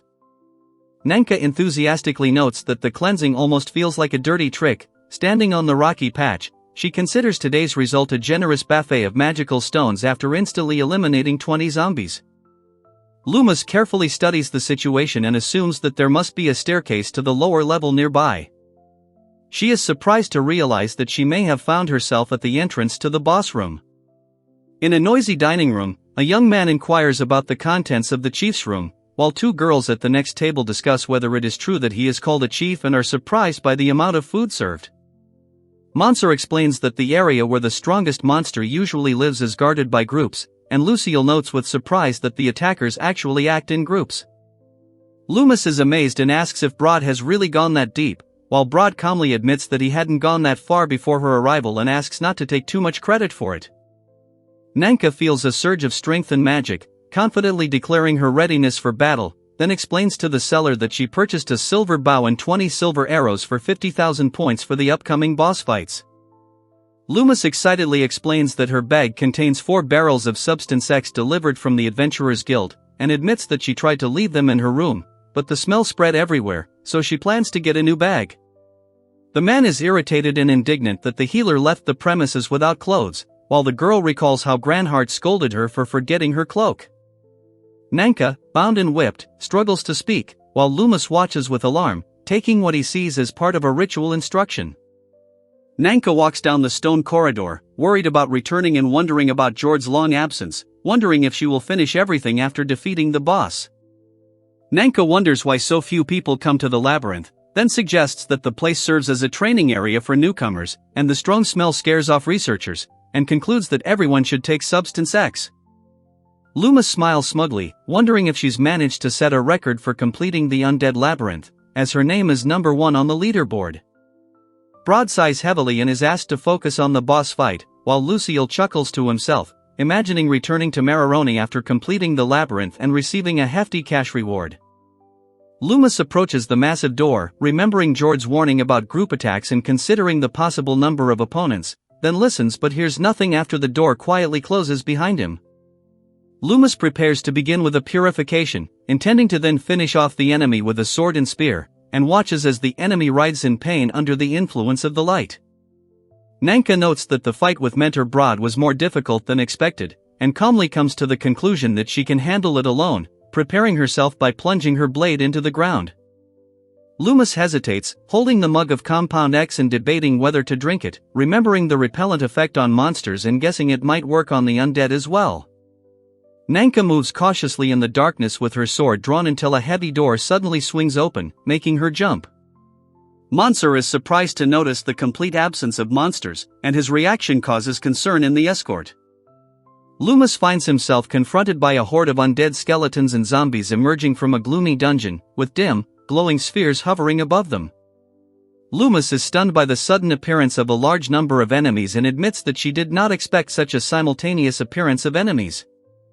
Loomis feels tense, but convinces herself that the danger is not immediate, while an unseen voice tells her not to be afraid and mentions the sacred healing hand and the breath of the earth that gave these creatures life. Nanka stands with her sword raised, calling for purification and demanding the return of the unclean creatures blocking her path, while the two men in front of her look up. Nanka takes a stance with her sword, watching the approach of three undead opponents, then wonders about the reason for their appearance, but a sudden furious attack forces her to go into deep defense. Loomis retreats, shouting a curse, while Lucille wonders if his magic is sealed and why he is not receiving the rewards he deserves, acknowledging his own pride. Lucille fends off attacks from several monsters, thinking that he is not the hero of a great story, regretting his lack of research into the situation and realizing that it is his pride that could become his downfall when another beast rushes forward. Loomis, shocked, asks who struck him, noting that the pain feels too real to be an illusion and realizing he is suffering from phantom sensations. Loomis recalls that Broad's training was far more frightening and painful than he expected. He realizes that he cannot use magic directly, but is able to transfer it into weapons, after which he confidently declares that victory is achievable. Out of breath after a hard fight, Nanka asks if everything is finished, then admits exhaustion and dreams of using healing on herself near the broken wall. Nanka reflects on how lucky she is to have Broad as her mentor, imagining sending him a gift after receiving her salary, even though she knows he would tell her to run if she were outside now. Nanka evaluates the need to collect all the magic stones, realizing that it is only a jar, and decides to use healing immediately after leaving the zone. Loomis confidently dodges the powerful blow, then looks around and wonders if he missed anyone, wondering about the sudden appearance of demons. Loomis lunges forward with his sword, but the attack misses again, irritating him while his opponent remains icy calm. Loomis strikes furiously, shouting a curse, and the skeleton in the royal cloak deftly dodges the attack, knocking a small object aside. Nanka readies her bow, thinking that the enemy is clearly trying to keep her away, so she decides to close the distance and mentally calls herself to pray. Loomis declares with determination that he will defeat the royal skeleton and take his great trophy, pitting his own resolve against the cold silence of his skeletal adversary. Loomis stands in a fighting stance, surrounded by arrows, musing that the senators are unable to cast spells while controlling weapons, while the girl, with a slight smile, clarifies that magic requires concentration and clear visualization. Loomis suggests that the same logic might not apply to the undead, while the skeleton in royal robes notes to himself that this might suggest a way to defeat the enemy while attempting to cast a spell. Nanka, taking aim with her bow, admits that it is difficult to maintain her rage, but emphasizes that the enemy remains a monster, sensing the pungent smell of blood nearby. Nanka quickly dodges the skeleton's blow and, taking advantage of the opening, attacks first while the skeleton is preparing his next attack. Lucille fires an arrow with practiced speed as the skeleton king swings his glowing staff, and she deftly dodges the blow, maintaining her focus. Loomis furiously crosses blade with a massive skeletal king screaming a battle cry, their clash filled with brute force and unyielding tenacity. Loomis attacks the skeletal enemy with fervor, declaring that the creator of the labyrinth created a true work of art, so she knew that the enemy would not retreat, and shouted that it was impossible to die so easily. Monsur strikes the skeletal warrior with his shining sword, firmly declaring that he will not be reborn this time. The young man prepares to heal himself, hoping for success, when a cloaked figure with a staff appears spectacularly nearby. Loomis explains that after defeating the monster, magic is available again, like in video games and other worlds, and is happy about its return and is going to use cleansing and healing spells. Loomis decides to collect all the magic stones for a large amount of points, then considers whether to take the equipment he found with him, and finally decides to take everything. Nanka stands at the edge of the stone stairs, notices another flight below, grumbles about the exploration not being finished, but decides to leave the continuation for tomorrow, since she has already completed her daily quota of the labyrinth. Nanka greets Catalien, who is surprised to see her at this hour, and Nanka explains that she has encountered difficulties, asking to look over several things, arousing her interlocutor's curiosity. The character examines a large crystal among small stones, recalling the 10th depth, where numerous bosses appeared, the magic disappeared, and after their defeat, something truly frightening arose. Loomis asks with a serious expression why someone would do such a stupid thing, saying that he was sure of his own death, while the other, frightened, admits that he did not expect such an outcome at all. One character clarifies whether clearing the labyrinth is the exorcist's job, while another admits that he has only been here for 11 days and that Jordan hasn't explained everything, wondering why the magic didn't work. She apologizes for losing her composure and asks if her interlocutor is free, to which he answers in the affirmative, saying that he was just returning to the room, after which she asks him to accompany her to one place. Loomis hands Toma a card with today's points, surprising him with the huge amount. Nanka doubts it's correct, and Toma assumes it's a reward for the boss. Loomis asks if they want to see more, and the other man enthusiastically agrees, explaining that what they see is the equipment of the creature he defeated. Lucille does not understand the value of the items found and asks Brod to quickly put the things away and put on his cloak, to which he immediately agrees, and she orders him to hurry. Feeling out of place, Katlia asks if she is allowed to be there, then knocks on the ornate door and nervously imagines herself inside, asking for time for an urgent conversation with the Pope. Nanka assumes that Katlia is just the store manager, but the dark-haired woman allows her in and tells her to follow her and imitate her actions, which Nanka respectfully accepts. The woman kneels, expressing relief at the sight of Katlia, and Katlia herself is surprised by the identity of the companion and asks the reason for her appearance, after which the other man apologizes and says that he is the new exorcist. Loomis explains that he has defeated many undead since he started working, and Lucille asks in surprise if that is why he is here, while Brod listens intently. Loomis confirms that he has brought the equipment of the defeated creature, notices someone's unusual behavior and offers a direct conversation, asking the interlocutor's name, and he replies that his name is Lucille. Loomis explains that the items have been purified with magic, after which Brod and Lucille present the personal belongings of Ozenario, who disappeared 12 years ago, gratefully accepting their return. Lucille expresses interest in a spiritual necklace that reduces magic consumption by half, explaining that it suppresses other people's spells in a confined space and collects stolen energy, calling it a powerful artifact for traps. Lucille drops to one knee on the stairs, determined to buy something, while Brod considers the offer, remembering the look that couldn't be refused, and decides to put his otherworldly business skills to use. Loomis says she wants to make a suggestion, even though it may seem disrespectful, and Lucille invites her to speak her mind, while the other man acknowledges the importance of her organization and accepts her loyalty. Loomis explains that her magic pouch is too small for research work and asks if it is possible to obtain a larger version. One of the characters offers a magical bag in exchange, explaining its eternal internal space and volume, while the other is amazed by the generosity and asks if they are sure about handing over such an item. Loomis asks Lucille to continue her research and return with Katlia if she finds anything interesting, promising a reward, and Lucille agrees, confirming that the magic bag will soon be handed over to Katlia. Nanka wonders if it was rash to ask for compensation for the offering, but Loomis reassures her that the impression was good enough to receive the magic bag and tells her to relax. She makes a list of her mistakes during the 10th level boss fight, noting that she didn't use multiple forms of magic and encountered spell and weapon blocking. Brod and the other man react seriously, fearing that if they found out, she would be beaten and Gulgersan would force her to drink an entire barrel of Substance X. Nanka considers asking the Paladins or Templars for help, then decides to eat first, reasoning that hunger only makes things worse. Nanka says she is very hungry, and at that moment someone calls out to Lucille, who who notices Loomis and some unfamiliar girls entering and greeting everyone with a good morning. Lucille introduces himself as an exorcist and names two women as members of his squad. Quina and Lucy state their names and roles, both appearing to be about the same age as the observer.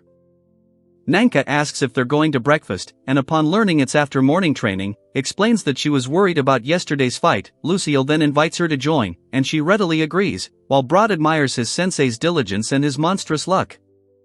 Three women are sitting at a table with food, and one stands across from them. The one standing accuses the others of acting crazy and asks if they want to die, and they angrily respond, wondering what she is doing. Loomis expresses contempt for those who do not value their own lives, then asks what the other one is going to do now, warning that without a change in behavior she will die, and the other one laments her low morals and past mistakes. Loomis says he wants to return to Maritoni for training, but Nanka reminds him that healers are not allowed to leave the central area without orders, causing Loomis to chuckle quietly to himself. Loomis offers to help with training, warning that it will be difficult for a healer, and Nanka happily agrees, offering weekly intensive training on her day off and sincerely thanking her for her support. She states that her new goal is to reach the 20th level of the so-called Labyrinth of the Dead, then quietly muses that she should put aside her vanity. Nanka maps the slightly wider corridors and occasional red walls, remembering that the zombies haven't gotten any stronger. Then the door slams shut behind her, and she hopes it won't happen again. Nanka sits on the steps and eats bread, thinking that the substance really does repel monsters. Having finished eating, the boy reluctantly returns to work, and the girl wonders why the adventurers cannot stand the barrel she is holding, despite its terrible smell. After exploring the 12th level, a cloaked girl asks if Katlia-san is there, and the cheerful young man nervously offers to exchange what he brought for glasses, joking that her demeanor makes one think that she is a paladin, a Templar, or an agent. Lucille warns against prying into women's secrets, adding that every girl loves a good secret, which stuns Broad, who realizes he's stumbled upon one. Nanka notes that overly curious people often have bad luck, but Loomis insists that she is no ordinary saleswoman, and Nanka agrees that some things are better left unexplored. Broad hands over a card with his score for the day, 12,219 points, and Lucille nervously thanks him. Broad then asks if she wants to buy anything, while she muses that the enemies weren't much different from the others. Someone hands over a magic bag and explains its properties, and the girl happily says she's heard a lot about them. Another advises focusing the magical energy inside, despite its ordinary appearance. Monsieur excitedly points out that Lucille's magic bag has changed color, attracting the attention of those around him. Nanka explains that to place objects inside, you just need to hold them within your hand and focus on keeping the object you are touching, then it will automatically fall into the bag. Nanka thanks the woman, who explains that the bag adapts to its owner, then asks if there are any books in it. Nanka confirms, and the woman adds that the Pope ordered several grimoires to be given to her, encouraging her to continue her work. The two girls discuss the situation with Katlia while the man laughs loudly, commenting on the teacher's efforts and wondering how to spend his points now that books are free. She encourages him to keep up his efforts, and he plans to buy holy silver swords, arrows, and light spears, and then successfully research up to level 15 the next day. Lucille, having just woken up, asks who the girl is, and she politely introduces herself as Ripnir, a member of the Paladin regiment under Luma-sama's command, who has come to pick him up for morning training. Nanka and Broad admire the spacious training fields, surprised by their size compared to their small areas, and Lucille shows the way to other nearby fields. Nanka praises Ripnir for a job well done, then calls out to Lucille, who responds in the affirmative as they stand among a large group of people. Loomis explains to the assembled group that the women before him are members of the Valkyrie Paladin regiment, their serious faces expressing their readiness and determination. The group notices the surprisingly young age of the warriors. One believes there should be many more of them, while another notes that what they see does not match their expectations. Nanka asks if the regiment is truly all women, and Lucille confirms, then Broad gives her a pointed look, causing Nanka to become visibly uncomfortable. Nanka admits that her rivals are significantly more talented than her, even though she trains with them. Luma smiles and calls her an idiot, noting that she hasn't said such words in a long time. Lucille greets the group and introduces herself as an exorcist from Central Control, then politely asks permission to join their training, hoping not to disturb anyone. Nanka explains that this healer is unique. He trained for 2 years in the Adventurers Guild and has mastered healing magic, so he's worth giving it a chance, another character happily supports this idea. Nanka energetically gives the command to begin the warm-up. Lucille listens in surprise, and Graniel explains that the warm-up is just a light jog, encouraging them to move on, confident in her adventurous experience. She is shocked and asks why he called it easy, and he wonders if she hit him, so she states that he is slow and should take this more seriously, continuing to run alongside him. Mansur accelerates with all his might, realizing that the difference in characteristics is enormous and seems to cross out all his previous training, and then furiously refuses to accept it. Luma stubbornly runs forward, thinking that she cannot put up with walls she cannot break through, and must overcome this challenge, even if the difference in levels works against her. After half an hour of running and 8 laps behind, Nanka collapses to the ground in humiliation, and the female instructor announces that they are split into groups for combat training. The man advises Lucille that when facing a stronger opponent, it's best to avoid combat, though this isn't always possible, and even after training, he shouldn't engage in combat. Lucille agrees, citing his healing magic and ability to cast spells on the fly. Broad warns against standing in the open while preparing a spell, while the other doubts the plan, fearing a mistake or loss of consciousness. Broad, however, suggests deliberately taking blows and healing with spells, despite the enemy's skill. The instructor tells Broad to relax and promises to teach him to avoid critical situations, but Broad is perplexed as to why vital organs should be avoided for now, insisting on starting immediately. Nanka asks why someone would cry, assuming the wound hurts so much, and the other girl explains that she simply remembered her harsh training and the emotions came over her unexpectedly. Nanka, defending herself with a sword, assures that she is not guilty of anything, and asks how long the other has been using such a fighting technique since she entered the labyrinth, and the interlocutor listens attentively.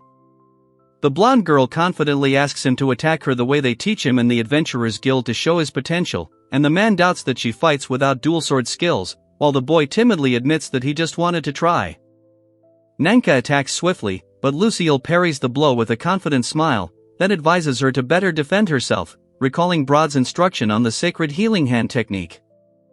Nanka explains that the blow was not strong, then makes a request to hear her prayer and transform the energy into the breath of an angel, after which she heals her wounds using the tactic of self-sacrifice. Nanka says they're at the training field, and Lumina asked her to keep an eye on the boy. He nervously thanks her for waiting and asks if training is over.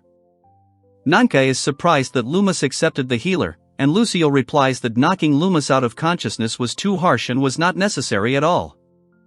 Nanka claims that training isn't over yet and suggests they go to breakfast. Mansur agrees that they should hurry, as they're the last ones, and Loomis agrees. In a busy tavern, Nanka asks Lucille for more, explaining that she has worked hard today. The cook hesitates to eat more, and another girl silently disagrees. Nanka admits that she won't last until the next meal, and Broad asks Lucille if he's confident he can finish everything that's on the table in front of them. Loomis recalls that she used to be thin until a guild instructor explained that proper nutrition is the first step to strength, and she began eating a lot to avoid dying, surprising the listener. Nanka asks why Broad addresses the staff so familiarly. He is surprised by her reaction, and Lucille quietly reflects that she is not important enough to be called by her first name. Nanka explains that Lumina called him ignorant because he is both a deacon and an exorcist, clarifying the powers and salaries of exorcists, while another member questions whether the choir was really that bad. Mansur smiles brightly and says that when it's all over, she will continue to work hard in the labyrinth and then go cry to her father. The training ends with a victory for the defenders. The girls discuss defensive tactics. One is surprised that she couldn't figure out how many were attacking her, another analyzes the defensive moves she chose. Nanka asks if there is anything else to add, after which Lucille says that she was very worried, but now she will look to the future, and Elizabeth concludes that the attackers lost because he was on the defensive side, which surprises Lucille. Nanka explains that under normal circumstances, Lucy's group, who have at least 5 years of experience as paladins, would have defeated Elizabeth's group, but Lucille, a rare healer with V and 7 levels of sacred magic at 17 years old, is an exception. Nanka asks Lumina not to say so bluntly that Lucille is really weird, causing Lumina to growl, and Broad to point out that no matter how you say it, calling Lucille weird is always unpleasant, causing Lucille to smile mysteriously. Loomis wonders where his interlocutor got so much personal information, and she explains that she heard about him providing free treatment to adventurers in exchange for housing, food, and training shortly after joining the guild. The blonde girl smiles knowingly as she recalls the nicknames he received due to the constant beatings, while nearby they discuss how this is not entirely true and that she was only desperately trying to survive. Nanka asks Lucille if it is true that there is a whole set of strange nicknames for healers, and he confirms this with a bow of deep respect. Loomis explains that people did everything they could to survive, and that's why they started calling healers that, then admits that he trains like a zombie, which elicits surprised confirmation from the audience next to the silver-haired girl. Nanka acknowledges the confusion surrounding Lucille's reputation and asks the others to treat him as a skilled healer, despite the general preconceptions about healers. During lunch, the woman announces the start of evening training, orders the horses and equipment to be prepared for a monster-slaying mission on the outskirts of the forest, which surprises the girl, who has no experience with horses. Nanka asks if she has anything to say to her personally, admitting that she has never ridden a horse, and Mansur is surprised by Nanka's familiar look, the same one she gives her when she calls her an idiot. Nanka admits that she hasn't ridden a horse yet, and Broad suggests that she first undergo training in the stable, to which she reluctantly agrees. Mansur explains the need for caution in military operations. Lucy apologizes awkwardly, then Broad suggests using the training field for riding practice, and Nanka agrees, directing them to the stables. 2 horses are grazing calmly near the stall, and the girl calls out to Yen Bat, who nervously responds to her call. Yen Bat, the stable manager, warmly greets Lucille and asks him to teach Mansur how to ride, and Lucille politely asks him to teach him everything Yen Bat knows, adding that just not with his head. Nanka supports Lucille's request in hopes that he will indeed learn, all the while sitting confidently on his rearing horse while Lucille watches nearby. Nanka watches with admiration as Loomis rides confidently, while Broad looks at them from behind in surprise. Nanka eagerly asks Yen Bat to teach her something, calling it a dream come true, and he agrees with a smile, saying that he will prepare a horse for her, and she is thrilled to be riding for the first time. Nanka asks Yen Bat if this place is suitable for this type of training, and he confirms, explaining that only the Valkyrie and draft horses are kept here. Nanka then learns that the horse, Foray Noir, belongs to Lucille, noting that the name sounds like cake, and, believing horses to be sentient, introduces herself to her. Lucille introduces herself and asks for help learning to ride, but the man angrily yells at her, claiming that she is acting like a slave by bowing her head to the horse while the horse itself calmly eats a carrot nearby. The girl apologizes and promises to strictly follow Yen Bat's instructions in the future, and the boy confirms, expressing hope that there will be no more problems. Loomis instructs him to stand in front of the horse, then slowly move to its side, speaking softly and touching the animal, noticing that its temperature is higher than a human's, and pats it to indicate that he is about to mount it. Mansur agrees that something is needed for the legs to rest on, notices the horse's lack of stirrups, and asserts that this is how it should be. Nanka admits that she has never heard of such a thing and asks if it is an urban invention, while Mansur, holding the horse, explains that she was simply reminiscing about the past and wanted to ask, but decides not to bring up the subject. Nanka encourages the horse to move, simultaneously explaining the need to adjust the position, keep the body straight and firmly grip the animal's sides with the legs, emphasizing the importance of the center of gravity, and the rider reflects on the unfamiliarity of these new sensations. Loomis rides his motorcycle with enthusiasm, remembering it as an old hobby, while Mansur is dizzy from the heights, and Broad advises him to overcome his fear, reminding him that all beginners experience it. Nanka explains that moving her ribs means starting to move and pulling back means stopping, then advises her to gently pull to the side to turn, after which the man praises her and suggests doing a trial turn. A man on horseback compliments a Mansur on her intelligence, while another man expresses surprise that this is her first time riding a horse. Nanka worries that riding for too long will tire her legs, but Broad reassures her that as a healer he will fix everything and suggests that she try to speed up, to which she agrees. Loomis encourages the newcomer, noting his progress, then advises him to look forward, explaining that thanks to the horse's intelligence, everything is working out for him. Nanka admits that her trust was gone from the start, and Lucy gently teases her for her uncertainty, then invites her to return to training next week, which Nanka is happy to do, provided she doesn't disturb anyone. The man holding the horse says he'll practice some more, then Elizabeth approaches Lucille to talk, and he asks what exactly she wants to discuss, after which she mentions talking to Loomis about training. Nanka seriously tells Loomis that he is talking about his dual sword style, warning that without proper training he will form bad habits, to which Loomis reacts with slight tension. Loomis admits that he can't defend himself, and Broad explains that wielding two swords requires a special technique, after which she firmly declares that she will become his personal trainer. The woman says that they will train together, since one of them wields two swords, and the other girl insists that she can handle little Ripnir, although she has never said such a thing before.